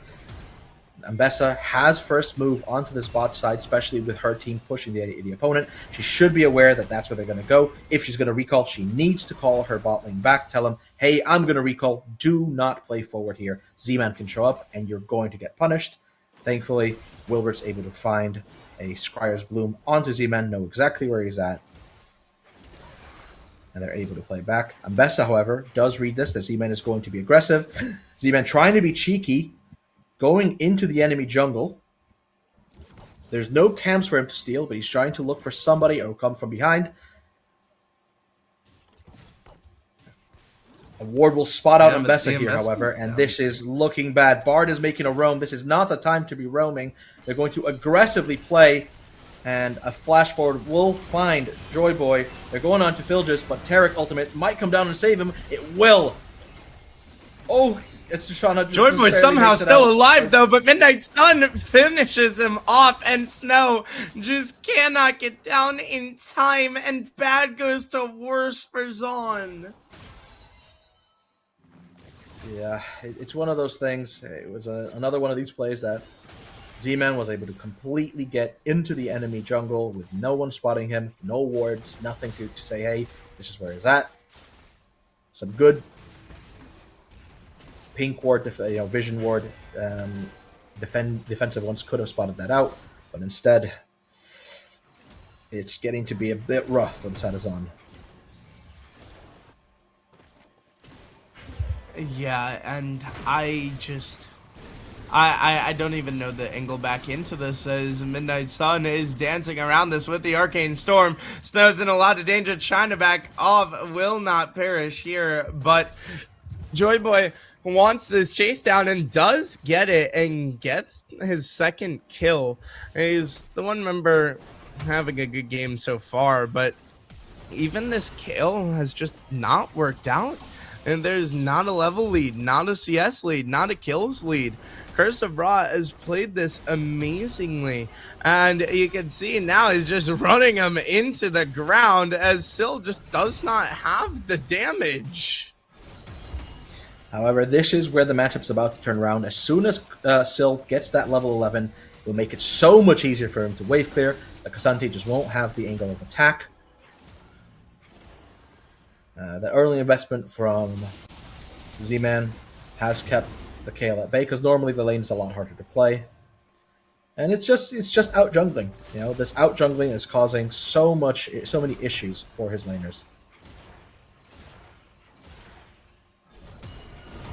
Yeah, and I mean, now you do see the damage ramping up, and you got Kayle to the point you want to get her to, but the thing is, she doesn't have the advantage you'd expect her to have by this point. But the public execution is going to be used, and they're all going to go in onto the Jinx. The Jinx is going to be burst down immediately. The Terror cannot get the ultimate off. In response, you're going to get a kill. Joy Boy in a lot of danger now, as Z-Man is here trying to get a kill onto him. As over in the mid lane, the mid laners are going to be scrapping, and in this bot side, both back off. Joy Boy refuses to die, but Wilbur's in this front line, but the Q doesn't land, and the root fails. Z-Man forced to flash away from the Bard ultimate, but my goodness, that was almost the fight that they needed, as Wilbur wants to look for a bit of a chase down. Jaded in a lot of danger, but Z-Man's still here. Wilbur might have overextended. Joy Boy gonna step up now, trying to look for a lot of damage as he's trying to dodge all the abilities. Wilbur just trying to stun anyone he can, but the Turk ultimate is gonna be used, and this super mega death rocket's gonna land, and both members will have to back away. These two teams are ready to get bloody at any cost. Yeah, very, very close fight there in the bot lane. It could have gone either way. Very good play from the bot side of Zon to be able to get away from that. Unfortunate for the Jinx not to be able to find those kills there. But you can see here now Syl getting this advantage, getting a lot of damage down onto Xante, but has no wards once again. Z-Man is walking up. If Syl's not careful, he will find himself in a 2v1. Able to get away with the flash. Curse of Ra has popped the Cassante ultimate. Z-Man trying to find all the damage he can, but Kayle ult not there. Oh, but Snow came up to help. So they will get 2 kills back in response, and it's a double kill onto this Diana. But the cost is this mid lane turret losing some more plates over to Midnight Sun. But a very important shutdown Derek found on Diana. Though. once. Very, very important shutdown. Yeah, as Joy Boy is maybe getting a little bit over ambitious as he takes too many turret shots, and it's just a free kill to the Jinx, who's gonna get excited and look for the chase down onto Wilbert, as the Rift Herald was stopped on the top side by the Taric, and the Bard ultimate will be used defensively to try to get him out of here. And with the empowered blast cones, he does eventually escape, but Joy Boy just took too many turret shots. Yeah, he overgreeds for that tower. I don't even believe it was first tower of the game. And just, he could have walked back for a second, let his Bard get into position, clear the wave, and then taken the tower. But a bit of an overplay cost him his life, finds a very needed kill onto the Jinx. As you can see, both AD carries now nearing that 2-item mark. Jinx actually completing it before the Tristana because of that play. Yeah, and now you have 4 members in the mid lane, but you just don't have a wave to boot. And the wave finally does come, but there's just not much of an angle here. And this is the problem, is it feels like Zon has been finding angles that they can use and then just poorly executing them. As Snow is almost caught backing in the bush, but Midnight Sun, yeah, again, just left alone with a turret, and he's going to be able to take a lot of plating off of it. Due to the kills, the gold is still relatively even, but the big difference is in this jungle.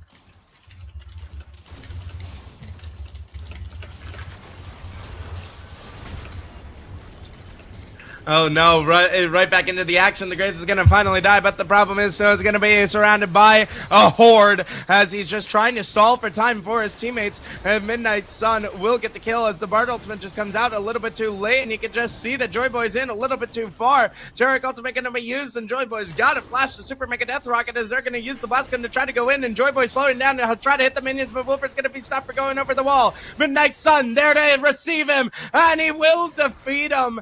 And whenever it feels like a play is made for Zon, it's countered double time by Demacia. Yeah, it's starting to look a little bit reminiscent of game number 1. There was a bit more life in Zon so far, but they really need to get their footing back in place if they hope to keep contending with this. The third dragon of the game has spawned.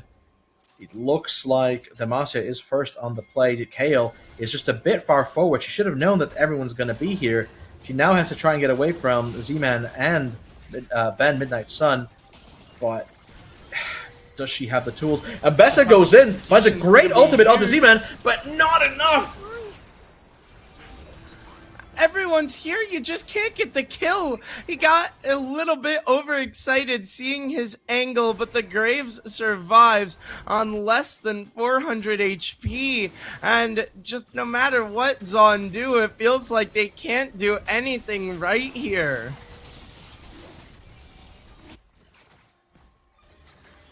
The team play's just not there. I mean, Luis, what do they really need to do? They're down 3,000 gold now, and it's about to become more. What angle do they have to get back into this? Maybe this is it. Midnight Sun in a 1 versus 2. Ultimate's gonna be used. No. Arcane Storm finally comes out, and Snow may be in a lot of danger as the Moonfall was used, and Snow will pick up the kill. And it's the one of the 2 members that's actually been able to get kills for the Zon side. And I mean, it's a 2.5k gold lead still, and just the map is being run by the side of Demacia.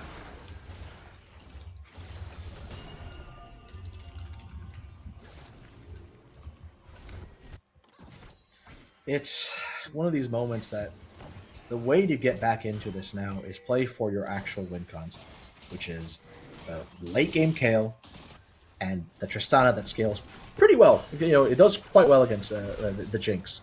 This is how they play this game. I don't think they have another angle of attack. Diana is very strong, and she's able to keep them at bay. They just have to stop trying to get over-aggressive when they just can't do it, especially because the enemy team is just there first. Every single play and an objective we've seen so far, the opposition is there first. You need to either move faster or understand what you can and cannot play for and move accordingly. Maybe just make a play on the opposite side of the map. Stop trying to play against this very fed Graves. It's just not worth it. This is what it comes down to here. It also comes down to not getting caught and being able to work as a team, as Wilbert was caught out. Luckily, the teamwork is there to help with the covers, but Z-Man's going to be here, and Joy Boy just wants to go for him, and he's just blown up in response. Bard Ultimate, not enough. Dopey Man's going to have to get out of here. 3 members sent packing. They're going on vacation, and they do not want to be hunted down or have any guests come with them, and they will have the vacation, but they left Joy Boy at home, as for some reason he wanted the 1v1 scrap with Z-Man, and it just does not work out. Yeah, you're not going to be winning that against a nearly 3-item Graves. It's just not what you want to be doing.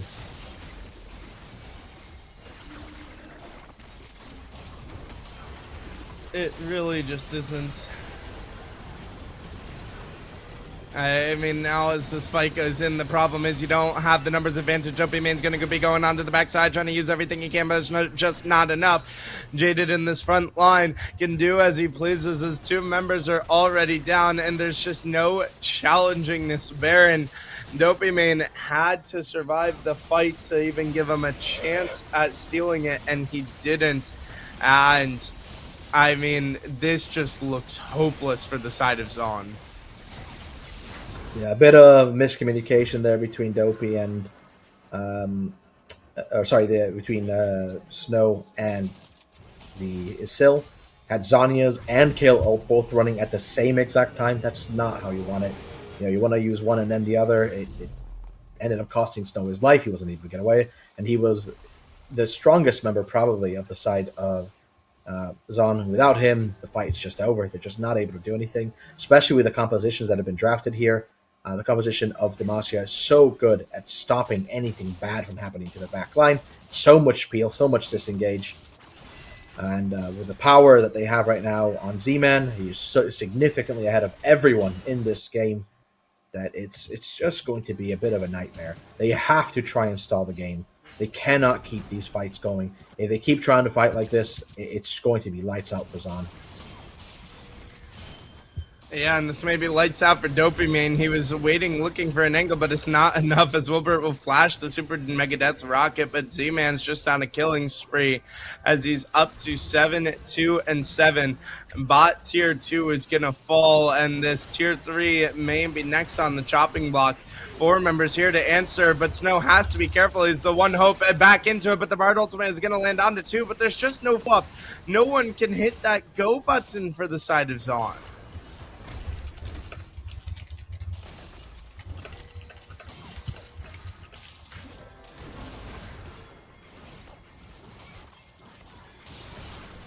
My goodness, is on trying to do everything they can, but Curse of Ra is going to be able to put him into a wall, and the Jinx Rockets are going to be landing as Snow wants to go forward, uses the Moonfall, trying to get anything back, but the Taric Ultimate is going to be used, and it's just a dead Snow, melted beneath the sun that these Demacians bring. 1 kill will be achieved back, but the Jinx is excited, ready to go, and Midnight Sun's going to be able to take down the ADC, and just Joy Boy cannot do anything here.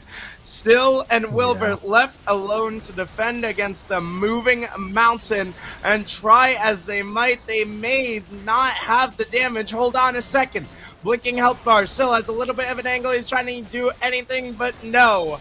Absolutely burnt to a crisp, and Demacia takes game 2. Yeah, you saw there, they went for a very weird engage. Dopey kind of dove one before and instantly died. They kept taking these fights over and over and over again when they have a Kale on their team. Kale never even hit level 16 this game. It's just, it wasn't the right way to play this composition. They didn't get the lead in the early game, which is fine, it happens. But then you have a very strong scaler, the top side. Why keep taking these frontal fights when you know you're behind, when you know the Graves is going to one-shot you? It's just not the right call, and they were punished for it. Yeah, not much to say. I mean, it's on Zon now. They're going to have to reverse sweep this grand finals if they want to win. But ladies and gentlemen, we're going to head to a break. We will see when we come back if a reverse sweep is even potentially on the cards. We'll see you all after the break.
Yo.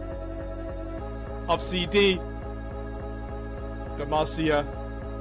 Runeterra Rising. We in this. Let's go. Off CD, coming with a DT, it's finals day. These reds haven't got a chance to advance, they better pray. Gonna leave them shocked with what I'm gonna concoct. By the leave a rift online, let's go in the top lane, put your team to shame. The guy on the other side, what's his name? Z-Man jungle in, pushing camps like a hawk. Invades well beside, leave him frozen like a rock. One smite to the face, leave it looking like I rock. Midnight sun, he's already won before the game has even begun. Snow, you ain't got no flow, that's why you're gonna throw. And fills on the ADC, precision in every shot. Spies, you better hide. You're against the robot, he's the Terminator, and he's gonna educate ya. Jaded throwing hooks, engaged by the bugs, dopey on the side. Took one look at Chuck, you're a dopey little rat. Can't peel, can't rope, Jaded seen it all before, now it's time to go home. Rats in game, while I rats in shame. Off CD, running through every lane. GG no re, we don't need a second try. Finals day belongs to us, now wave these rats goodbye. Tough.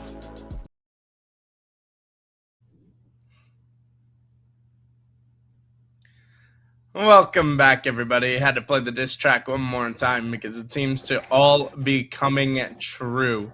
Demacia have had 2 strong games now, and they are just one away from securing the middle bracket championship. And I mean, I gotta keep it a buck. Things are looking grim.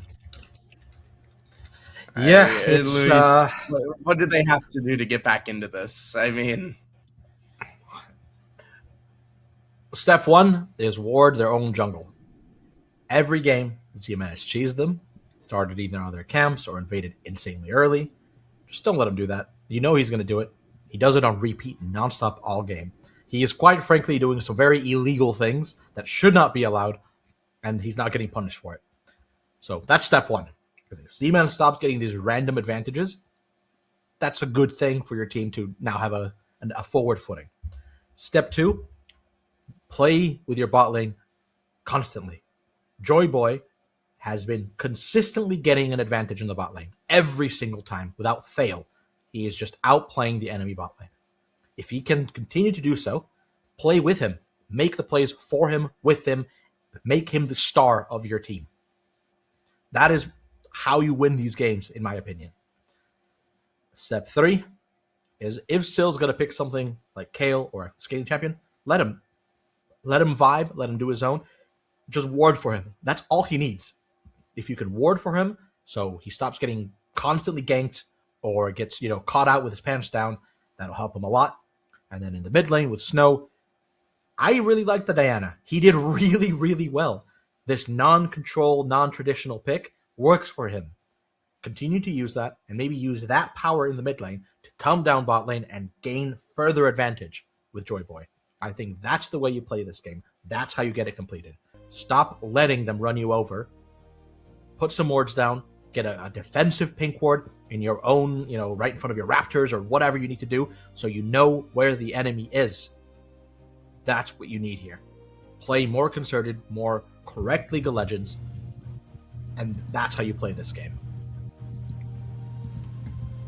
I agree. And again, a big thing for me, I need to see a team. I have not seen a team yet out of Zon. I mean, things have not looked like they're on the same page. There's miscommunications galore. We got members diving in alone. We've got members, I don't know. Everyone's getting massacred over here, and I'm off on vacation over here.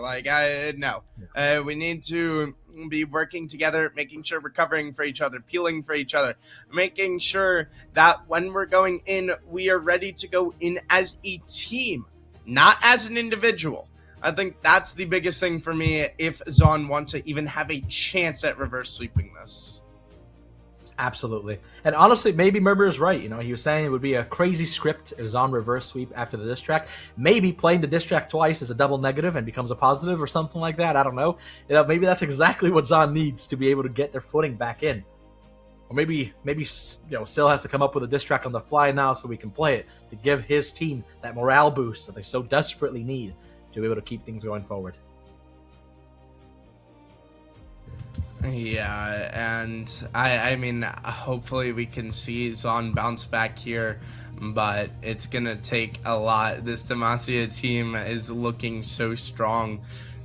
And you mentioned play around the bot lane. I'd definitely love to see that. And I'm gonna be honest, I want to see less roaming from the support. I feel like there's just been too many times where our Fed ADC is left alone to get ganked, or even, hey, the support's down there and we're still in an awful spot getting ganked. I really need to see, like you said, just playing around where our advantages lie. You can see from how Demacia is playing, right? Because they're playing a very, very good game right now overall. As a team, they're cohesive, they know what they're doing, and they're doing the same thing consistently, right? Z-Man is focusing the top side, ganking top side non-stop, while his bot lane is kind of losing, right? Phil just keeps getting killed over and over and over again, especially when Jaded roams, goes and helps Z-Man invade the enemy jungle, or or go and gank the top lane, or gank the mid lane. And during that time, Philges has died almost every single time. Right? This is what keeps happening. But this is their game plan. Their game plan is to play for top side, play towards the jungle, play into the mid lane a little bit, let AD Carry do whatever AD Carry is doing, and then recover after. Recover from the advantages of gain on the other side of the map. This is their plan every single time so far, and this is what they keep doing. So if you're able to negate this, punish them for letting their usual main carry, which is the AD carry slot, be completely taken out of the game, that's just, you can drown them out. That's a way you can get this going. Punish that over-aggression from them. Don't let them get these massive leads in the top side of the map. And carry that forward. Maybe keep an eye on Jaded. You know where he's going to be. And when he's going to invade your jungler, you have people waiting. You have your support right there. So when they get over-aggressive because they think they have numbers advantages, you strike. These kind of plays can work out. You just have to play and plan accordingly for that. As we should be getting into draft here in just a second. What kind of champions is it that you want to see here from the side of Zon yourself? I want to see, honestly, oh man, that's tough. I want to see something that's a bit more tanky in the top side and has more survivability rather than just flash and walk out. I feel like that's where I definitely want to start, because you know you're going to be the center of attention again. If you're playing like an Ornn or something that at least makes it so the dives take longer, you're going to buy your team more time across the map. I also want to see, honestly, like you said, I want to see Snow playing like a non-mage champion, and I want to see a jungler that gets involved. And it feels like last game, like, yes, you played the Mbessa. That was it. That was not good play on the Mbessa. You're getting counter jungled, you were getting outpaced. You got mind controlled into helping gank your top laner at the start of the game. I need to see better jungle play. I don't know necessarily what champion I'd want to see pulled out, but I want to see better jungle play where you're having more of an impact across the map for your team, and whether that's getting more kills for your mid laner, getting more objectives, heck, just sit there and farm as Karthus until level 11 for all I care. I need to see more of an impact. Yeah, absolutely. If that's what it takes, maybe just put Dopey on the most comfort champion you can think of in the jungle, and if he can just play his correct game in that way instead of trying to play Zax's or Z-Man's game, maybe that's the way to go, right? Because if he's able to just understand that his enemy jungler is traditionally going to be better than him, don't play his game. Play a different style. Don't let him get that lead. Get those wards out so you can spot him out, know exactly what he's doing, and make the correct play against it. that's maybe an angle of attack you could go for. Because right now you're just getting invaded and your camps are being taken away and you're just doing nothing about it, which is not working out. Yeah, and I mean, like you said, better warding. I'd love to see it. Keeping an eye on where the enemy jungler is going, at least. I mean, it feels like there were so many times. We saw it last game. We saw it the game before. I mean, for gosh sakes, last game the Zon jungle was basically the Demacian's junior jungle. Like if you've ever watched SpongeBob, there's Weenie Hut and Weenie Hut Jr. and that was just both Demacian's jungles because I mean, quite literally, the Graves moved through it seamlessly. Yeah, absolutely. As maybe we can get some stats up for this game number 2, show the audience a bit of what was happening. The overarching. Let's see how the game was as well. Take a look here. So we can see here that as the game was going on, Graves was at the forefront of everything, kept doing damage. Tristana started out strong, but as you can see towards the end of the game, the Jinx took over, right? Because it was able to find some kills. It was able to sustain and stay alive for as long as it needed to, and then turn on. Diana was doing a great job in the mid lane, but it was all for naught. As Dopey was just suffering. He was on this Ambessa. This is mechanically difficult to play champion, not the easiest of clears either, and just got a bit run over. You know, Graves with 7-2 and 9 scoreline, a ton of damage per minute, was just everywhere. It was 30% of his team's damage as a jungler. Did fantastic. Had a CS difference of 15 at 14 minutes. Yeah, and I mean, I don't know what to say. I mean, we knew Graves was powerful, but even after a questionable start, he made the Graves look unfair. And I mean, I think Z-Man's just been jungle gapping so heavily throughout this series that he's the main reason his team is winning. Absolutely, yeah. He's definitely the driving force right now. He knows he's better than his opponent, and he's doing everything he can to utilize that. Even if he does some very questionable plays that, in a normal game would have cost him the game, didn't matter because he's just playing better than you, and that's something that I hope Zon has taken into account into their next match. But that's not to say that the rest of his team isn't doing a lot as well. With mid lane, while he was getting a bit of a harder time this time. After game 1, he was really strong, but this game 2 was starting to falter. Ended up coming back through and doing what he needed for his team. As we go into draft, I was gonna ask what bands do you think we see, but it's just gonna be the same bands. I can tell already. Yeah, all the usual bands coming through, it looks like. Ooh, looks like Nocturne's new. Akali might be left open.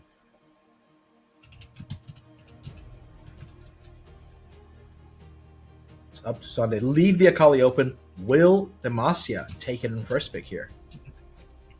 No, they go for the Jarvan. Very strong jungler.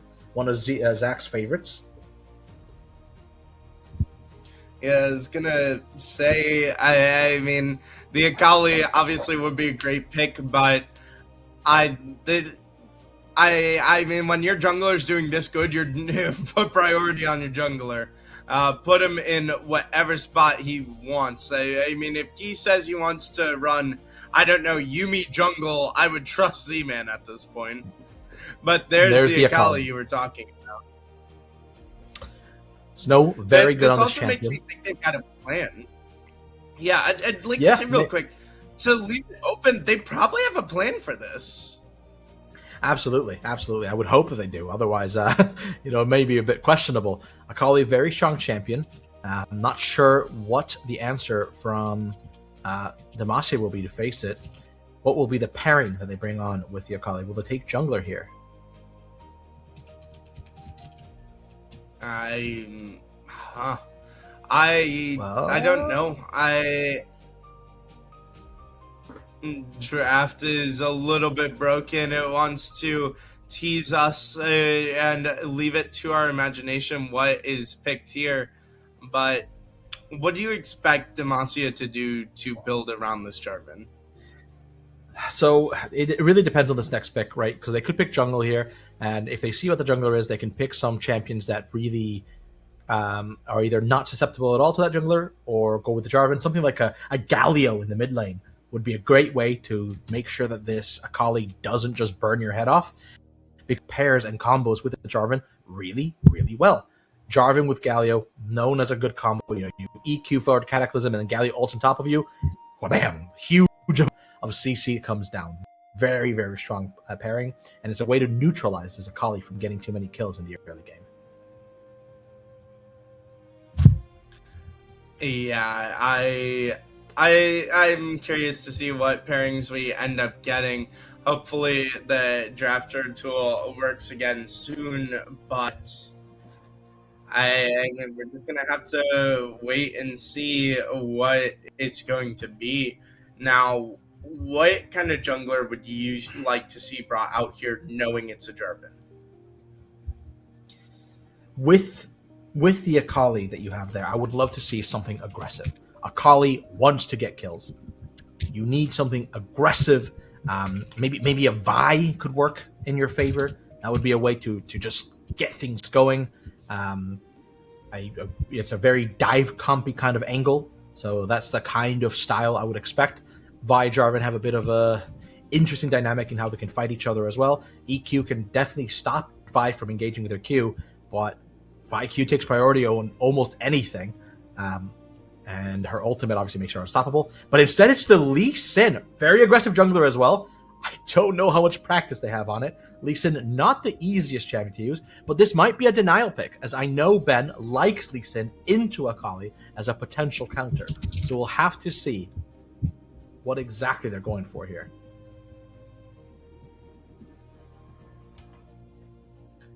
Yeah, and going to be an Ari in response, not a bad pick.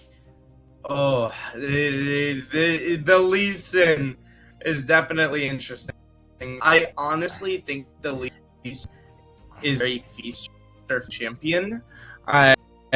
If Lee Sin gets an early advantage, it can be great, but if it falls behind, it's just dead in the water. From watching a lot of other players pilot Kaisa wanting to go all in. Yeah, it looks like Zon said, here's a pick comp, and Demacia said, and we'll see your pick comp and raise you one, as they go with a very classic Ahri, Kaisa plus engaged jungler combination. Nautilus comes in for the side of Zon as well, another just very classic engaged champion. I would expect maybe a Rel ban here from the side of Zon, saying we don't want to give you another engage support because Kaisa doesn't play well without engage down in the bot lane. So maybe this is what we're looking for here. This makes sense why the Xayah was banned. Ezreal, very good ban from the side of Demacia. Oh, or the Leona, another one. So it really is just Rel that's kind of left for Demacia.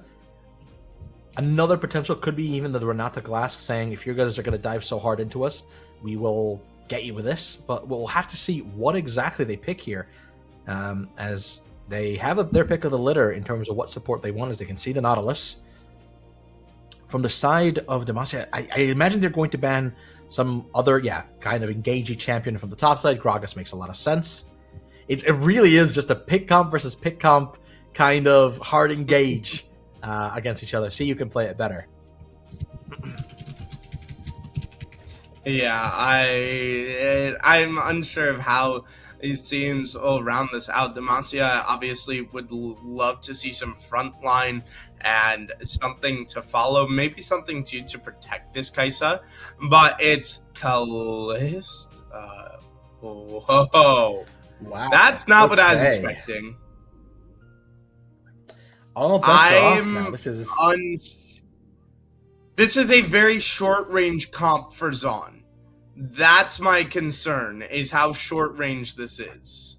I don't think that matters. Both teams are incredibly short range. Ari and Kaisa are not exactly known for their range either. Yeah. So, Yeah, and here's then the there's Rel. the That rel was you what was were left. expecting. Surprised not just to the see a top lane. Braum, if I'm honest with you. Braum would have been very annoying here. But I guess the Callista maybe put a stop to that. It's very hard to lock down Callista with Braum.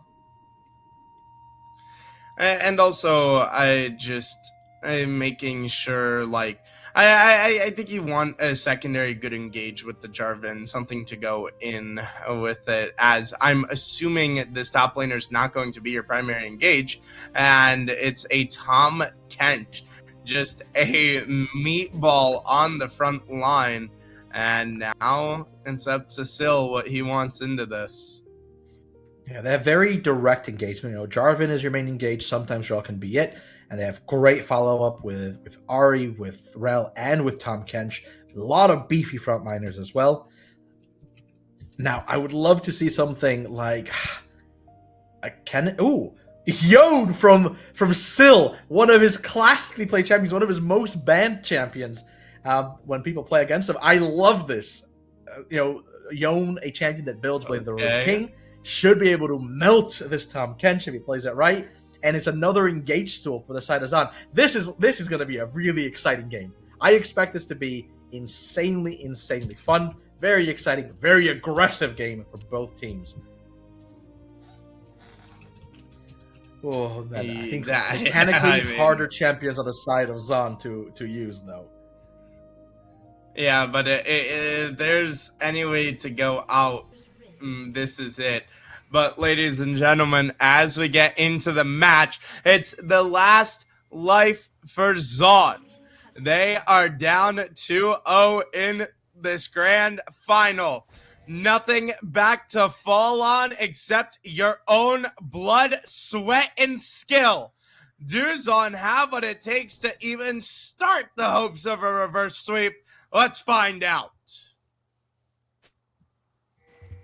As Capture spawning here, we'll have to see both junglers starting on Raptors. Will Z-Man go for that invade? Looks like Akali has gone for that ward. They should be able to see it if he does do it this time around.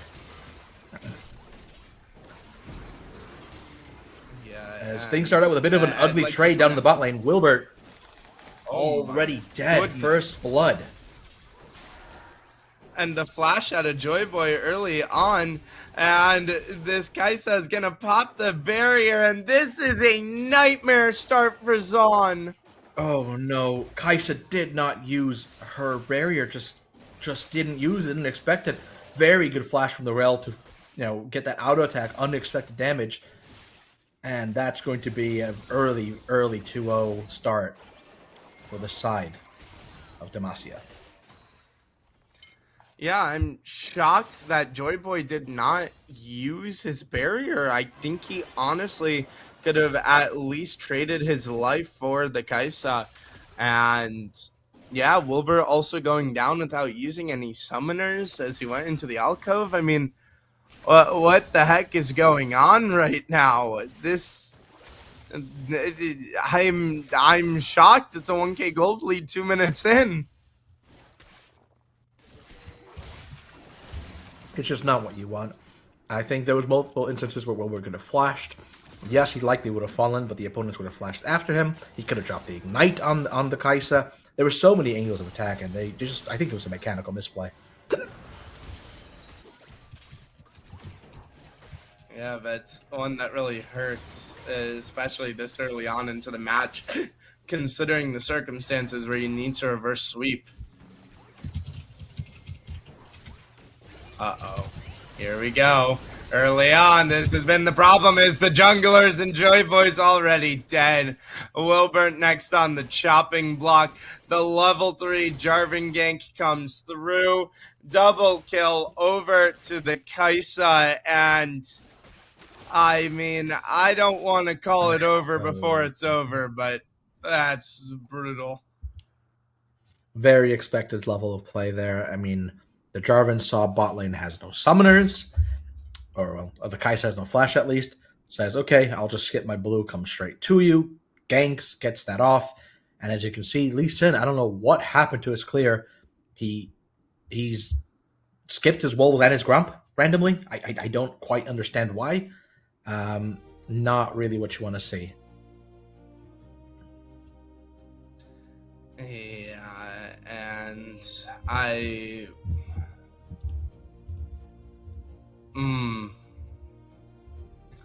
I don't know what to say. I mean, the pause was called for by Z-Man, but oh man, I mean, at least this pause gives Zon a little bit of time to talk it over, but that is the nightmare. Yeah, it's just not what you want. That's usually bot lane was where your shining star was. You know, where Joybo was consistently getting a lead, and Wilbur was able to make plays. But this is exactly the kind of start you don't want, where things are already going a bit awry in other sections. You know, obviously bot lane got punished, but I don't understand what's going on in the jungle. Dopey skipping 2 camps randomly. He's done nothing on the map yet. Z-Man's basically already cleared everything. He's getting his blue buff now, and going to get the Scuttle Crab, and then will recall after getting a assist or a kill down in the bot lane. It's just, it doesn't make a lot of sense. Top lane and mid lane are both a bit, even right now. Nothing's really occurred. Akali is bleeding a bit of CS, is down 13, but it's expected in a melee to range matchup. So we'll have to see how these things continue, as a 1k gold lead on Kai'Sa at this point is astronomical. It's monstrous how much this gold means in the early game. Yeah, it's a 1k gold lead to the Kai'Sa already, and I sit here in this position because I'm just disappointed. I wanted to see the comeback from Zon, but this already, I mean, I'd like to point out Wilbert's dead again without even using his summoners. Joyboy still has his barrier. Each of them have died twice, and there's been 1 summoner used. Like, I'm unsure of what's going on. I mean, Kat, I gotta come ask you, what do they need to do differently? Like, yeah, look at him. Even he's confused.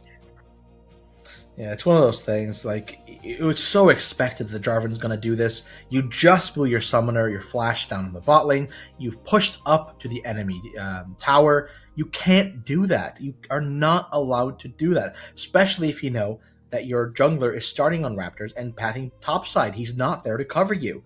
It's just very basic level of play. This is something that they should know by now.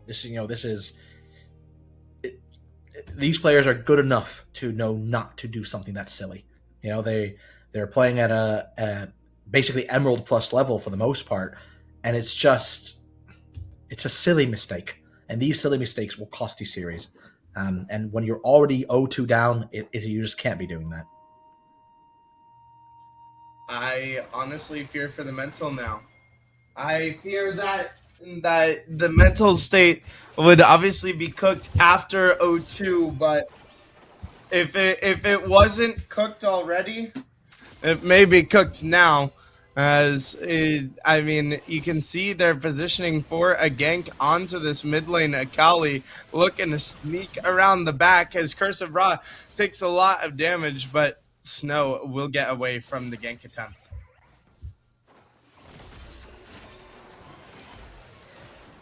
Maybe yep, not. You can see that. Oh. You can see that with that timer that Rel had because of the double kill the guy in the bot lane. Was able to reset, open up through the mid lane, get a bit of extra pressure with his Jarvan into the mid lane. And this mistake from the bot lane is bleeding. It's bleeding down to other lanes. Wilbert using the flash. Curse of Ra now in trouble. Able to get away. As quite a bit of fighting happening in all 3 lanes. Snow going for the all-in. Will find it. Will fall in return. Oh my goodness. Snow used his flash and ignite while Midnight Sun used his flash. And they split even at the end.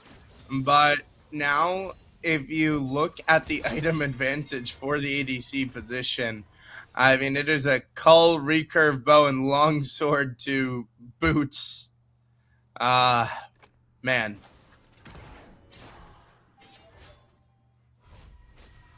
I play devil's advocate for me here, Luis. What do they need to do to bring this back?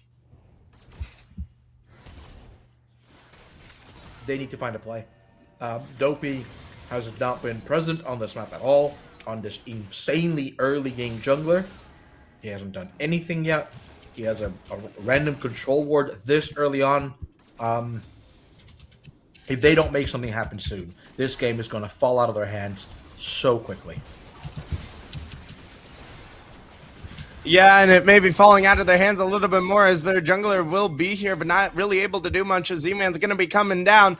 Wilbert at low HP. Z-Man has the flash flag and dragon. He's going to be able to use it and land onto it as the crash down comes through, and Joy Boy's just going to be dead already as the Kai'Sa's on a rampage and refusing to die. He'll pick up a double kill.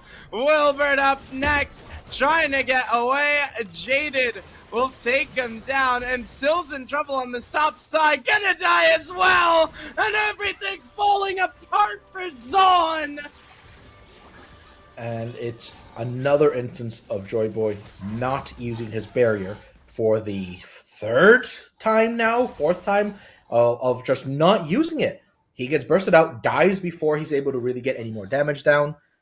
Filges has used his barrier both times, and because of it, his team's able to get massive leads. It's just going from bad to worse. Sill falling to the top lane into solo kill as well. It's just not what you want to see. It's a disaster, if I'm honest with you. And who got the shutdown as well? Nautilus. Don't go for this. Don't go for this. You're just... Oh, this is just a disaster. Yeah, and I'd also like to point out they've swapped lanes, ignoring the lane quests as Wilbur's going to be dead again. Dopamine trying to come in and cover for him. Joyboy is here, but so is the Kai'Sa as Z-Man picks up the kill. And I don't know what to say. I think this game's over. Yeah, normally I want to try and find a way out for them, but this is a disaster.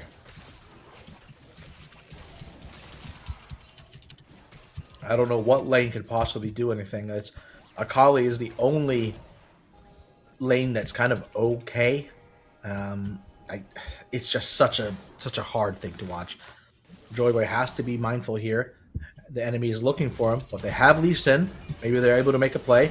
They go in with the ultimate, find it on top of Filges. Filges taking a lot of damage. Joyboy, please use your barrier. Okay, doesn't need to this time around. Able to find what they need. Both kills go over to the Lee Sin. Not really your ideal target at this point. Would have been better on the Kalista. At least it didn't go over to the Nautilus. That's what I'm going to say. Is Sill's going to pop his ultimate, trying to burst out Curse of Ra, but the snap back is going to block it from continuing as Snow is charmed up and opts to go in. Does have a level advantage over Sun here, but both of these mid laners are trading dangerously as Sill now caught out by Z-Man. Cataclysm used. Sill's got nowhere to go. No flash, no hope. That's another impactful gank by Z-Man. Able to find a kill, making sure that his top laner is safe and alive as he was looking to be in a bit of danger against Sill. But Z-Man doing a great job at making sure his laners are kept in a safe spot. As Dopey is here, finds everything he needs to onto the opposing Tahm Kench, doesn't even need to use the ultimate. Great gank in response for Dopey. Using his gold, gets that Eclipse, is, looking to be pretty strong himself now. He's ahead of Z-Man by about 500 gold. But let's hope he can keep these plays going. Has to be careful here. Grub's not a playable situation.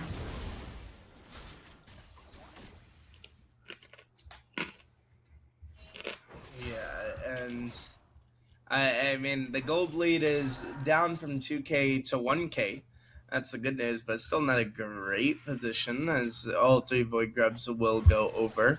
And Snow needs to be careful here as he uses the Shuriken just to back away.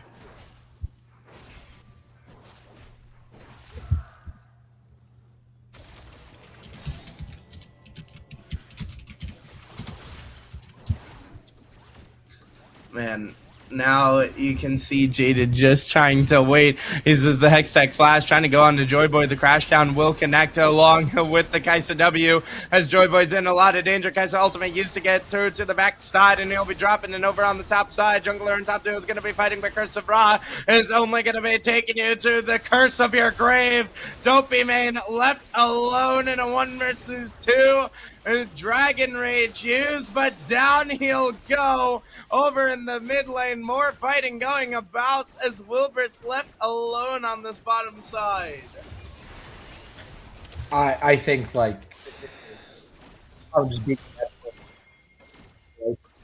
another kill in the bot lane where Joy has not used it. Someone check that it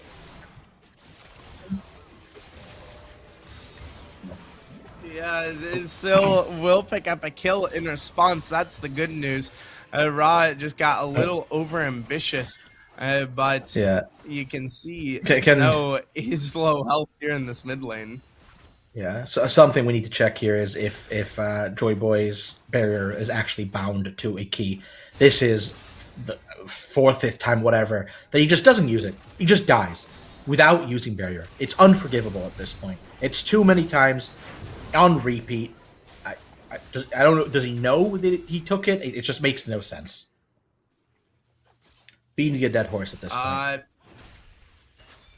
Best guess I've got is he thinks he took Snowball. That's the best I got for you. As now Dopey will look for a gank, not gonna connect, but yeah, I think he thinks he's got Snowball. I bet he keeps trying to throw it out onto an enemy, but keeps forgetting this isn't ARAM. As Zon starting Dragon here, I don't know about this. They have no priority. There are Akali's in base. They're significantly weaker than the opposing team in terms of item advantage. It just makes no sense. I don't know what they're expecting here. Wilbert is going to fall more than likely. And indeed he does. As Z-Man goes forward, maybe a little overambitious. Akali has arrived. If they're able to find some good shutdowns onto the Akali, this is exactly what they need. Can Snow get away? Yes. All in all, while it was a 2 for 2, significantly favoring Zon. Important kills, important shutdowns onto potentially your most valuable member at this point. Yeah, as Syl tries to use the ultimate and put a Curse of Ra under the turret, but not going to be able to. And just the ults keep going wide on this top side for this Yone. And he had the counter pick. You mentioned it's a premier champion of his, but it's looking anything but.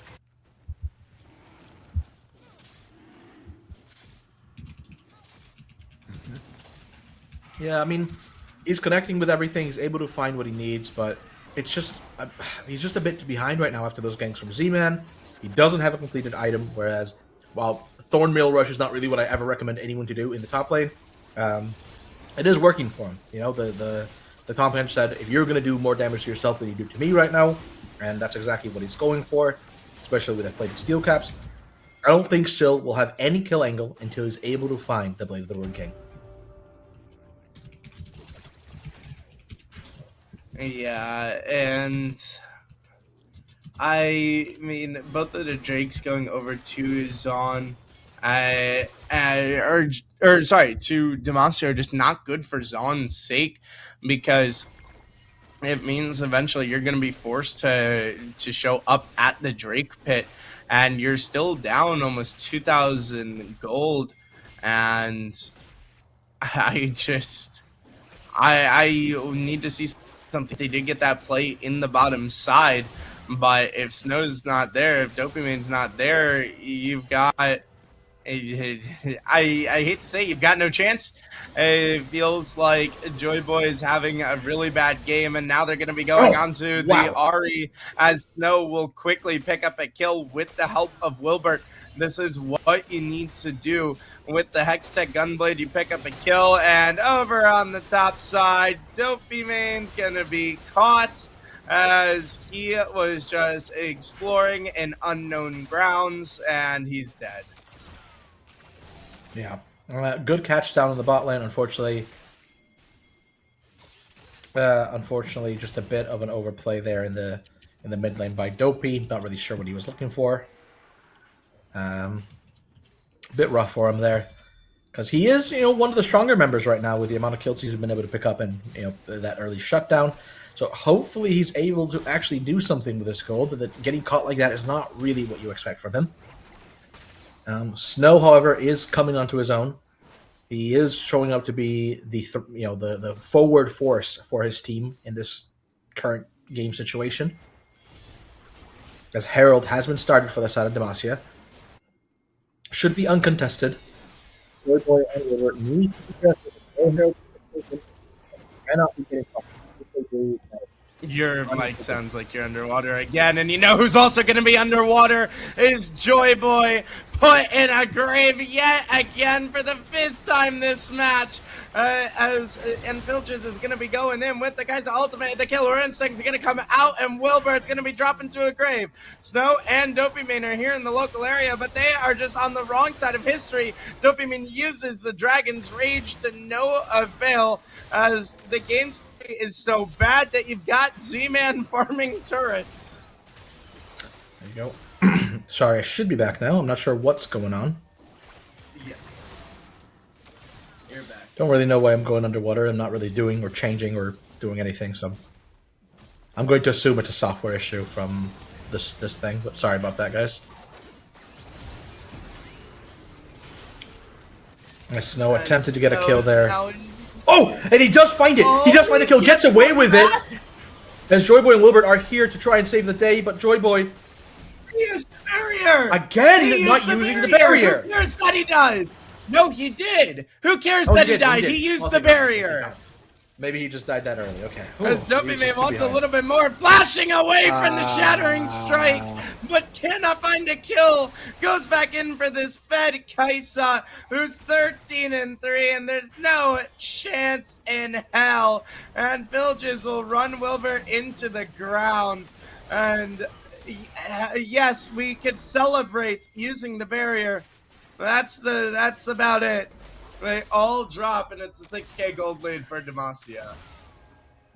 Yeah, this is not really what you want. Snow was able to get away, was able to pick up a good kill on Z-Man, but the rest of his team just kind of inted. Not really what they want to be doing there. Yeah. Sill finding a lot of damage onto the Tom Kench. Tom Kench in danger here, has to be careful. But Sill's taking a lot of cues to the face, healing the Tom Kench needlessly.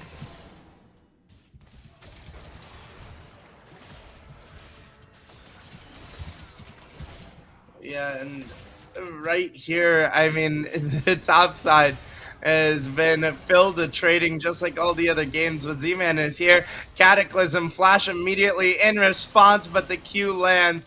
And so you're going to snap back to reality, and the reality is you're dead. As Snow cuts in, and he's going to try to use everything he's got to look for the combo, but Curse of Ra is going to swallow Z-Man, but he's only going to swallow him to doom and despair. As Snow will pick up a double kill. Dopamine is here trying to farm the jungle. As Wilbert's going into a 1 versus 2 alone. Joyboy is in the local area, but not going to be able to do much as Jaded is just backing off Dopamine. Uses the crash down Magus. Storm, rest of the team coming through. A Kathian Rain will rain on your parade. All of them drop. No hope in hell, and Demacia are just running him down in game 3. You can't take that fight. You know that your most fed member is topside. You know that this Kaisa is a billion years ahead of you. You can't be doing that. It's a 5.6k lead on Kaisa. She's at a completed 3 items. Your 80 carry is not even at 2. That's just get out of there. You don't need to fight that. If you need to sacrifice your support, just do it. It's just silly. Yeah, it really is. This Mountain Drake will go over, and it'll be soul point for Demacia. Unfortunately, it doesn't look like we'll be getting silver scrapes. Instead, we're getting silver game, as this This is a bit of an unforgivable game. It's just silly.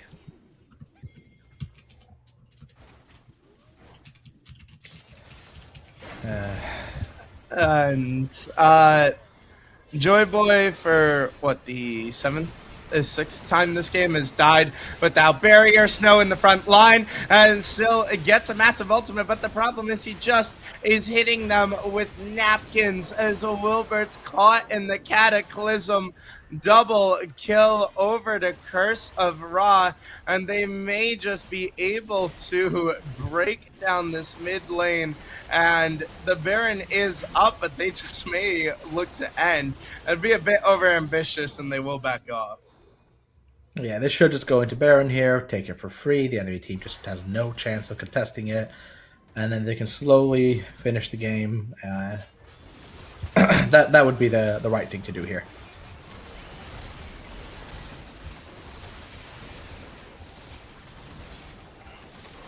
What do you think they can do to try and get back into this game? Because I have no clue. Nothing. This is Nothing. I think it's a bit too far gone. I think they're too tilted. I don't see much of a comeback angle. it's someone has a heart attack ankle, or maybe a meteor falls through and crushes the computers of all 5 opponents. Something along those lines.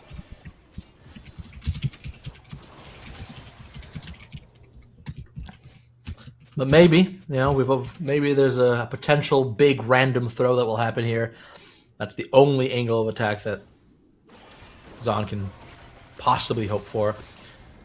Members need to recall here. They're nowhere in sight as the siege has begun on the side of Demacia. If they do not fight with the towers up, they're not fighting at all. Hold on a second, the members are a little bit split. Dopamine trying to go in as Syl whiffs his ultimate entirely. Down goes Dopamine. Here's the victory lap for the Demacian team. They give their upper and lower bracket friends a chance at this championship and say, we did our part, as the rest of the members will draw the last breath of their lives. And this one, just a little bit of throwing for the final kill on Snow, and it's all over. That's a 3-0 victory.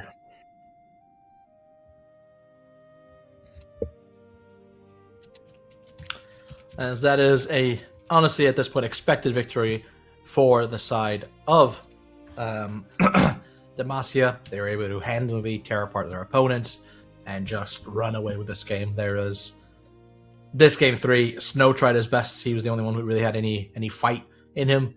Unfortunately, I think still tried, but Z-Man was there to make sure he was not able to ever get a foothold in the game. Congratulations to Demacia. Commiserations to Zon on your attempt to try and fight back on there. At least you picked some very fun champions for game number 3. Yeah. And we can just take a look at the stats. This is the wrong game. That's the stats from game 2. But, I mean, Snow was the one member who had a good game. And for Joy Boy, somebody needs to coach him on pressing barrier, apparently. I hate to say it. I'm bronze, and I would have pressed barrier more of the time. I would have rather he pressed barrier while alone in lane than do that, because at least you would have had an excuse for not pressing it later on. But you can see the damage, just the ADC diff, and honestly, another jungle diff as well. I honestly think that just Z-Man is the series MVP for me. He was phenomenal. Yeah, he did really well. He obviously carried his team very, very strongly. Z-Man did just play better than his opponent. It makes a lot of sense. The only reason I'm going to try and argue for someone else is because he was playing a jungler versus a non-jungler. It's kind of expected he's going to crush his opponent. But he did play incredibly well. I think you could argue for Jaded, as he he did amazing. He was everywhere on the map. He was constantly right behind Z-Man, helping him make plays, helping him do whatever he wanted to do, get him ahead. Even in the Nico game where he got to be a little caught out here and there, he was at all times moving forward and catching his opponents and causing the fights to break out, using the the pop blossom on Nico, whatever he needed to do to allow and his team to play, give them room to play. And then Z-Man would capitalize, his top laner would capitalize Misco. It was incredibly good play from the side of Jaded. Yeah, and I mean, it feels like this series could have gone differently. The games 1 and 2 started off right for Zon and then just fell apart. I hate that this was a 3-0. Yeah, it's not the most competitive matches you'd like to see, but it is what it is. Demacia definitely deserves this win. They just played better, and they showed it. Yeah, and great job to Demacia at getting those all-important championship points. Is so huge, both just in general for their teams, for the mental. Definitely gives their fellow Demacian teams a lot more hope going into their matches. And my goodness, what a series it was out of this Demacian side. That was pure domination. Yeah. And with this win, brings them that step closer to winning the entire Runeterra Rising tournament. Obviously, they have won the middle bracket. Now it comes down to what happens in the other side. It a little bit is completely out of their hands, if I'm honest with you. So if lower bracket Piltover wins, and then middle bracket Piltover wins the third place match, it does not matter what happens in the upper bracket. The points difference would be just too high.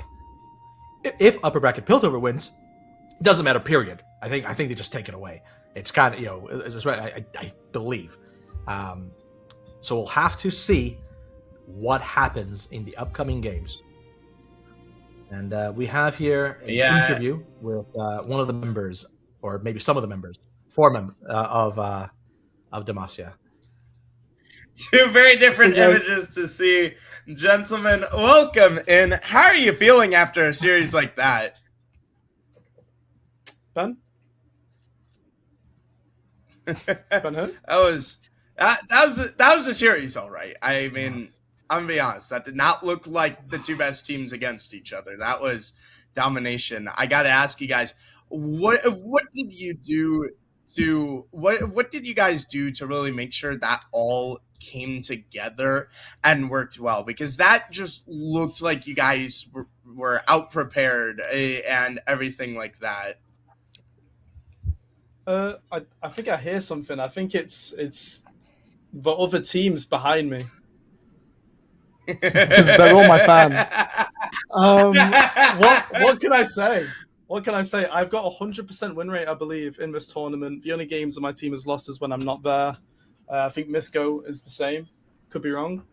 Our team is just, as a jungler, when you've got support on your team, they'll be like, fuck it. I don't give a fuck if my ADC dies 10 times. I'll invade the jungle with you. If you lose, you deserve it. And I didn't deserve it, so I won. So, in your opinion, Z-Man, who was the MVP of your team for this series? I think everyone pulled their weight. I wouldn't say anyone doesn't have a leg in the race. My first instinct was Misco, because Syl was widely regarded by everyone to be the best top player, and he kind of gave him 4 games in a row. Especially in that terrible Kayle Kasante matchup. He's like doing God's work. He's like, sorry guys, I inted. I'm like, you did not int at all. Like, he was crazy. With outplaying his opponent with that haymaker flash. Just saying, my goodness. Why you he played amazingly. He played so well. I think Misco was severely underrated. And he showed today why, he's arguably the best top player in the tournament. Jaded in the support role. I think there's a conversation for him to be the best support in the tournament as well. Like, who's performed better consistently across all the games. He's the guy in every game he's in, pulling off these rel engages, semi-finals, finals, and his other champions. Like, he's a monster. He's the Robin to your Batman, the Watson to your Sherlock. He was there every moment of the way. Every time you're trying to invade and do anything, he's right behind you. And half the time he's calling it. I'm like, I want to farm my camps. He's like, no, we kill him. I'm like, okay, we kill him. That's great. And Phil's as well. I think he's soaking up so much pressure on his own, all 3 games, for the entire tournament. He's being left to like, good luck, have fun, buddy. Yeah, for 10 games straight. And he was just eating dirt, right? Mental fortress. If I'm ADC, I'm not playing the games. I don't care if we win. It's boring. So he's just eating dirt for the first 2 games, absolute and then he fortress, carries the third one. AD carry. Yeah, this guy, I can't give him enough props. But Ben in the mid lane as well, playing against Snow. A lot of people are like, this guy's the GOAT. Apparently not. Ben, had a fucking stand-up performance against him. Got his Akali taken away. Doesn't matter. He looked great. I think every single player on our team is arguably, top 2 player in the tournament. And I don't even think that's up for debate, but they're top 2. I think they're, all exceptional players. But if I had to give it to someone, what does your heart say? It's got to be that guy in the jungle. It's got to be that guy in the jungle, you know what I'm saying? Type shit. This guy. I agree. I'll feed his ego. I agree. As a phenomenal performance. I gotta ask, obviously, in the game 1, it was probably the closest game, and they started to look to be gaining ground. What did you guys have to do to really reset the mental and make sure to stop the momentum they were building? So game plan in game 1 was get to a point where we can team fight, because our team fight is just better. Like, it's just objectively better. We had to kind of give up on bot lane a little bit, because there was just more opportunities in top lane. He had a better matchup and Syl was pushing, and I was like, I can just go top and kill him on repeat, and that's kind of what happened. But obviously the consequences of that is bot lane's got to play on a knife's edge, and they fall the wrong side. They died a couple times. Looked a bit scary, but we've got Nico Wukong. These team fights are never going to be close if we ever find the engage, and we found it like 4 times in a row. So yeah, absolutely. Fair enough. Joyboy was getting ahead, in that game number 1. He was doing work down in the bot lane. Such a hard game with the amount of power. Absolutely, but with the amount of power you guys gained, the traction you had in the jungle, the top lane and mid lane, it was just too much. You can't 1v9 the game as an AD carry that easily. You and Jaded especially had a huge hand in making sure that he doesn't get ahead. You see a misstep for a second, he's popping Pop Blossom, you're doing Cyclone, he's up in the air, dead. You will not allow him to play. And it was really well done. You guys made sure that this AD carry could not keep up. Yeah, I mean, it's one of the dangers of picking a short range AD carry, right?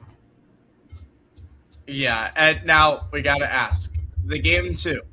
You gave us all an aneurysm in the top. Walk me through that start on the Graves, because we definitely unforgivable had to me. Unforgivable, unforgivable, Zach. That was the most disgusting thing I've ever seen you do. The fact that I did that, helping you gank, the fact that I played that start of the game and then did most damage, like, it's kind of insane. How much do I need to handicap myself, And I still put a bit of a clinic on the Graves there. He didn't mention this to us at any point that this happened. Lose the game on the spot, but you knew what you were going into. You knew your opponent wasn't a jungler, and you took advantage of it, which is really well done. The basics of why it folded out the way it did is when they cleared the ward on Raptors, I was like, I'll go place a ward, and I saw 5 seconds to count spawn, and I was like, I'm just gonna have to fucking do it. So after I took the Raptors, I was there like the whole game plan, but Danny gave me in draft is you need to go top pre-6 and shut this KL down. And I was like, I've started enemy raptors. I don't know how I'm going to do this. So I got halfway in my bot side, and I just sprang top, and I was like, he can't really counter jungle me because my bot side's not there. So it's actually not too bad, because even if he walks in, what's he going to do? I'm Graves. He's yeah, it was Ambessa. I was like, I don't really think Ambessa can just walk into Graves' jungle. So the level 3 game top, whatever. After that, I was like, we're just going to keep ganking, and then if it doesn't work, my bad, guys. And it worked, so I have nothing to apologize for. Great quote from your teammate in chat real quick. Jaded in chat says, I literally told him to take Raptors or he's a pussy. How do you respond to those allegations? Oh, man. I mean... God. Here's the thing. We were judging the Graves play, but at the end of the day, you mind controlled the opponent into helping you set up the gank top side, and at the end of the day, there's a reason that we're sitting here in the booth and you're sitting there on the Rift, because you made it work. You brought it all together, and so who are we to judge? But oh my god, that play was something. I would have loved to have seen you start his red and then Raptors and then your side and go top side. That would have made a lot more sense. And you keep your stacks up and you just show up and do whatever you want. It was just a shame. The Ambessa, came into your jungle. She saw your Raptors and your red were up and that you weren't on them, and then decided to randomly go top lane for a level 4 Kayle gank. And yeah, God bless. The rest was history. God bless. God bless. God bless, indeed. I hate to be harsh because I get it. He wasn't playing. The jungle is not his role, but yeah, he saw it. The Raptors and red buff were up and went up there. So well, it was very to be fair, I could have been on Krugs. He probably could have got away with Raptors if he started them, right? Yeah. How was he to expect? I'm sat at the bush right near his tower for like 40 seconds. Yeah. From the way I think the easiest way to know that you were there is that your Cassante with 0 mana was non-stop raging in front of the Kayle. You're like, I wonder if there's someone in that bush to allow Cassante to not just get run down and killed. Just maybe that's the expected level of play here. Or it could have been a mind game, and I'm not in the bush, and then he tries it and dies. Yeah, it's a very 80-20 play for him to take, I guess. Yeah. So it's like, is Cassante just bad, or is this jungler bad? I'm gonna go with he's bad, and then they both die. So. Yeah, it was just this game. You saw Dopey trying all that game to do something, but every time he pressed R, he just instantly died. Instantly died every single time. I mean, game 3, I see Lee Sin Kalista. I feel bad, bro. I don't know. I think they were trying to just have some fun. I gotta ask, because I don't know how much you saw, but there were some interesting decisions where the Kalista had barrier for 8 of the 9 deaths, or however many it was. I got to know from the mind of a player. Do you think that's just tilt at that point? Because he died 7 times before using his barrier. Yeah. I have no idea what mental state Spice was in going into that game 3. It was unforgivable. He had literally 5 ganks in a row where he just didn't use barrier. Yeah. He died 7 times before using barrier, and he used it to die. I'd like to say that he was just kind of vibing with his team and just giggling, and I hope that's the case.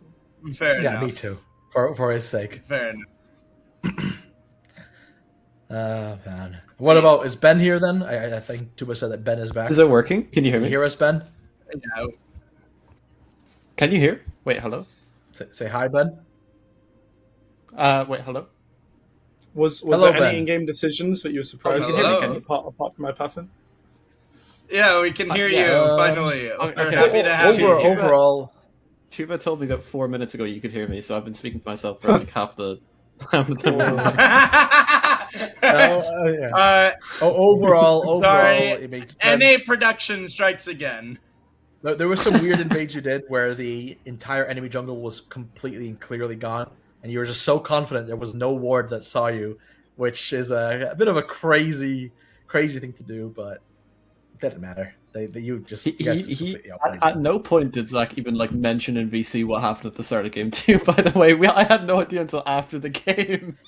I want you to go back and watch that game. It is maybe one of the most disgusting things I've ever seen a jungler do at this rank. Bro, it was just completely silent for 3 minutes, Nah. and then he just started laughing. I got so many messages from people that know both Zach and I and how much we flame each other, and they're like, "What the hell is he doing?" It was not okay. Oh man, just God, how did you appear behind me, buddy? oh man. Oh man. It is what it is. It is what it is. I gotta ask now. There's one more big important thing to address in Runeterra Rising. You guys are still in the running for the championship. You have upper bracket and you have lower bracket. Obviously, I don't know how much you can do to coach up the upper bracket, but are you doing anything to help that lower bracket get prepared for their match? Good luck. Yeah. I believe that's a no. I believe that's a no. This is Danny's show, not ours. Fair enough. Fair enough. I'm sure Danny's got something in mind. Look, if they asked for help, I'm sure any of us would be more than willing to, but they haven't asked, so I think they think they're okay. You can't help someone who doesn't want to be helped. So unless they ask for it, we're not putting our fingers in their pots, telling them what to do. So at the end of the day, it might not even matter. Respectable. It might not even Now, matter. I gotta ask if Demacia wins the 3rd, 4th match in lower bracket, but then Piltover wins lower, and we win our 3rd, 4th in middle bracket, it doesn't matter. It's So over. we'll have to see. Unfortunately, it's over. That's what it comes down to. I do want to ask one more question, because obviously the format of everything, it's interesting if the brackets help each other. Have you guys gone to your upper bracket team at all for any help? Or have they offered any help? Yeah. I'm just curious. Yeah, so It's the clearly captain, shown. yeah, the captain for the upper bracket helped us with the draft every game, and it was pretty pivotal, to be honest.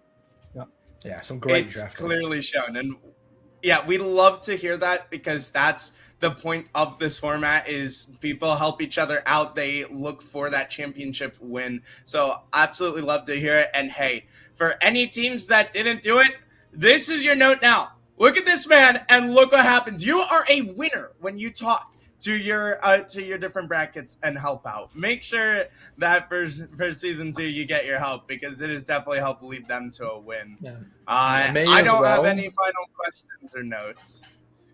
Now, it may as well let the upper bracket guys do all the thinking for draft, while you can just focus in pure hands dipping people on the rift, right? Makes more sense. I've got an interesting. I've got a question for the stream and the panel. There was one game where we did the drafting ourselves, and we didn't get any help from Danny. Guess which game it was. Okay, let's see here.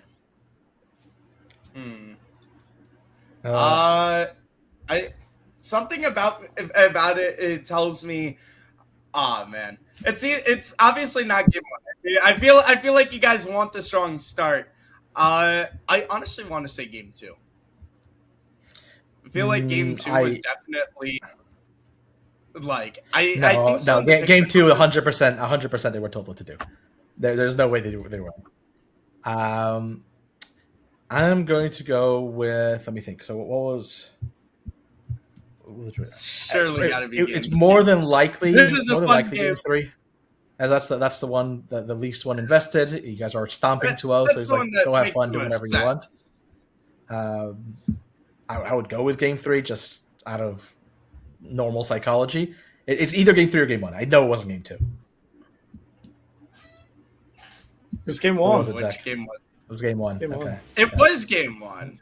Oh, Yeah, so it was- we did. I knew it wasn't the game risk 2. to start, and y'all are just that good. Fair enough. He was in a TFT and he was like, I'm playing a TFT. I'm not. Yeah, that makes sense. Helping, so we just did it. Great throwing. I can't remember what was in game Hey, one. you It need was help. Wukong Sorry, and Miko, TFT. but I can't remember the other 3 champions. Yunara. You had a- Yunara. Yunara, okay, Hui, Yunara. and Set. Okay, yeah, that makes Yeah, sense why it would be fair that enough. one. Because you have a bad lane in the mid lane, which I don't think he would make you do. But you have AoE in that instance. Yeah, blind picking. Set Hui was probably the weird was- champion in that combination. I don't know if Set is what you wanted. It wasn't bad, Oh, right? I need to talk about Hui actually. The whole Yeah. season, Yeah, my support has been bullying me into blind picking Hui every game because he thinks it's the best champ in the game, and I disagree with him. But every single time we've done that, we've You went ran the 7-0. game over. Yeah, so my narrative doesn't work. So I think I agree with you in Okay, theory okay, that Hui is not a free blind pick, but you play it very well. And honestly, like that game, you were the least amount of damage on your team, but even with that, you had the single most pivotal impactful kill. ultimates and moments. You were 11k damage. Yeah, Yeah, he had the single lowest damage. Like he had no damage that game, but Cinder wasn't he interrupting. was the 350 reason that you guys damage a won minute. so many fights. Is this guy here? Yeah. Why are you blaming me? Wait. Yeah, No, but you don't quite get it, literally Zach. the crazy Zach. thing is he had the game-turning play with that triple kill right outside the Rift Herald pit. Like, Yeah. And then another fantastic play at the Dragon Pit. The Like, stats, what you don't understand, the Zach, stats is would say Ben otherwise, only guys. does by damage. the Nico. Ben only does damage when it matters. You know? Yeah, okay, well, like, Yeah, like but that's enemy the thing, enemy he had mid every the impactful enemy mid the kill. entire series is just running top lane randomly. I didn't do any damage in lane. Chuba, if we can Yeah, pull up the the Diana damage chart game- for game 1. The Diana game was crazy. Misco is showing The Diana game was 1k crazy. damage per minute from the set. Yeah, the top lane damage wanna this see game the was top line. ridiculous. Yeah, the top lane damage was phenomenal. The set gameplay was something else. But yeah, it was 11k total damage from the way. The Nico out damaged, but he got every important kill. So I'm just kill getting stealer bullied. or just clutch? Like I don't know. Listen, I maybe think there's a my- reason I he's think my saying he dam- shouldn't be put on blind way. I'm just saying. My damage at I'm pretty Yeah. sure my damage at 14 minutes in that game was maybe below 500. Like all of it just came in the last yeah, like 3 fights. I believe it was sitting at around like 1,000 or 2,000. Yeah, Something yeah, like because that. like But Cinder, hey, Cinder you was won. roaming so Who are much. we to judge? I will Cinder say was this: who are roaming we so to much, judge? so I didn't have loads. Because- We didn't have loads of like Yeah, poke I- damage in lane. Yeah, Yeah, the who are grasp we to in game judge, 2 dude? against that was a bit interesting. I don't know what the hell that was about. Yeah, I mean, How many grasp I how think many you just- grasp box did you actually get? me, I didn't have grasp game 2. That was a No, Misco. He's typing in chat. Oh, that don't sorry. mention his rune. She'll upset him. Oh yeah. he, no, he didn't told me actually- to. He asked me to mention it. He says there, playing me instead for my runes game 2. Yeah, so Danny's a big Cassante player, so he gave him his entire rune page, and in 3 seconds before Champ Select ends, he just at the top of his lungs was like, "Why did my runes change?" And we get into game he has grasp.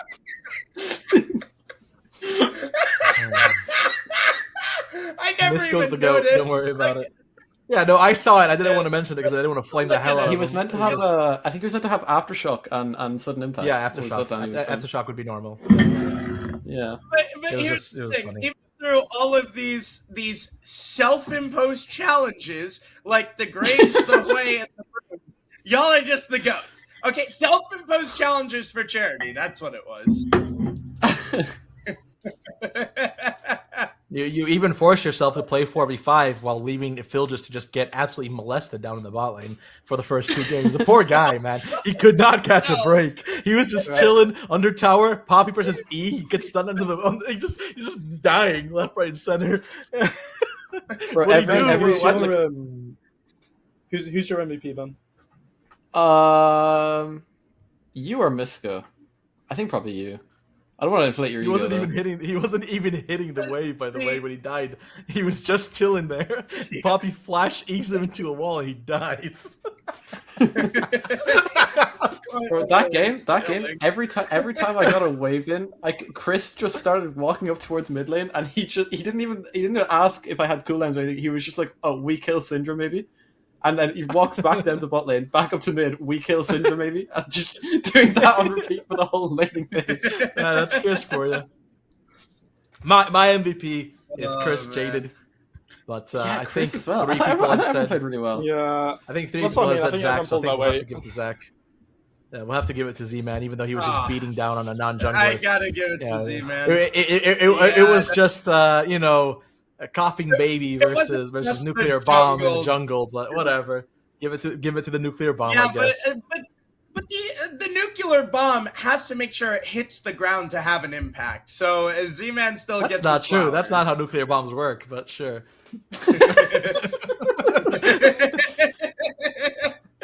Listen, someone's got to detonate them. Up until midnight yesterday, Z-Man, what are we doing before game day? I was at work last night, and we got a message at like 8 o'clock, and Z-Man was just like, "Oh, by the way, PC is cooked. I won't be there." Oh, no. He didn't have his RAM stick installed properly. Yeah, he's a very special boy. Oh, no. Oh, man. I'll say no more. I did my best. I gave him my gotta- old PC part to try and sabotage him. Didn't work. Unlucky. It was a nearly successful attempt. You would have had Yeah, to I put mean- me out there, and I'm bronze. Lord knows I can't. I play. was betting on Z-Man's inability to actually put a computer together properly, and it was this close to succeeding. Almost got me. Classic. But guys, I think that's all from us. Any final words you want to say to any of the fans at home, anyone cheering you guys on? Any just final thoughts before we send you guys on your way? Done? I got nothing. Fair. I think when people are voting for the team of the season, just vote our team in every role. Yeah, all That's what I 5 of was us. No bias whatsoever, but my bank account is... No, I'm just kidding. But guys, thank you so much for joining us here on the desk. Congratulations on your win, and what a day it was. A great performance by both of those gentlemen. Obviously, a great performance by the entire team. And these are the updated standings for now. The thing is, Piltover still have 3 matches to play, and Demacia have 2. And again, the scenarios. If Piltover win the 3rd place match in the middle bracket and win the lower bracket, which they're favored to win both, it's all over and done with. And so the upper bracket may not even get a chance to shine, but who knows?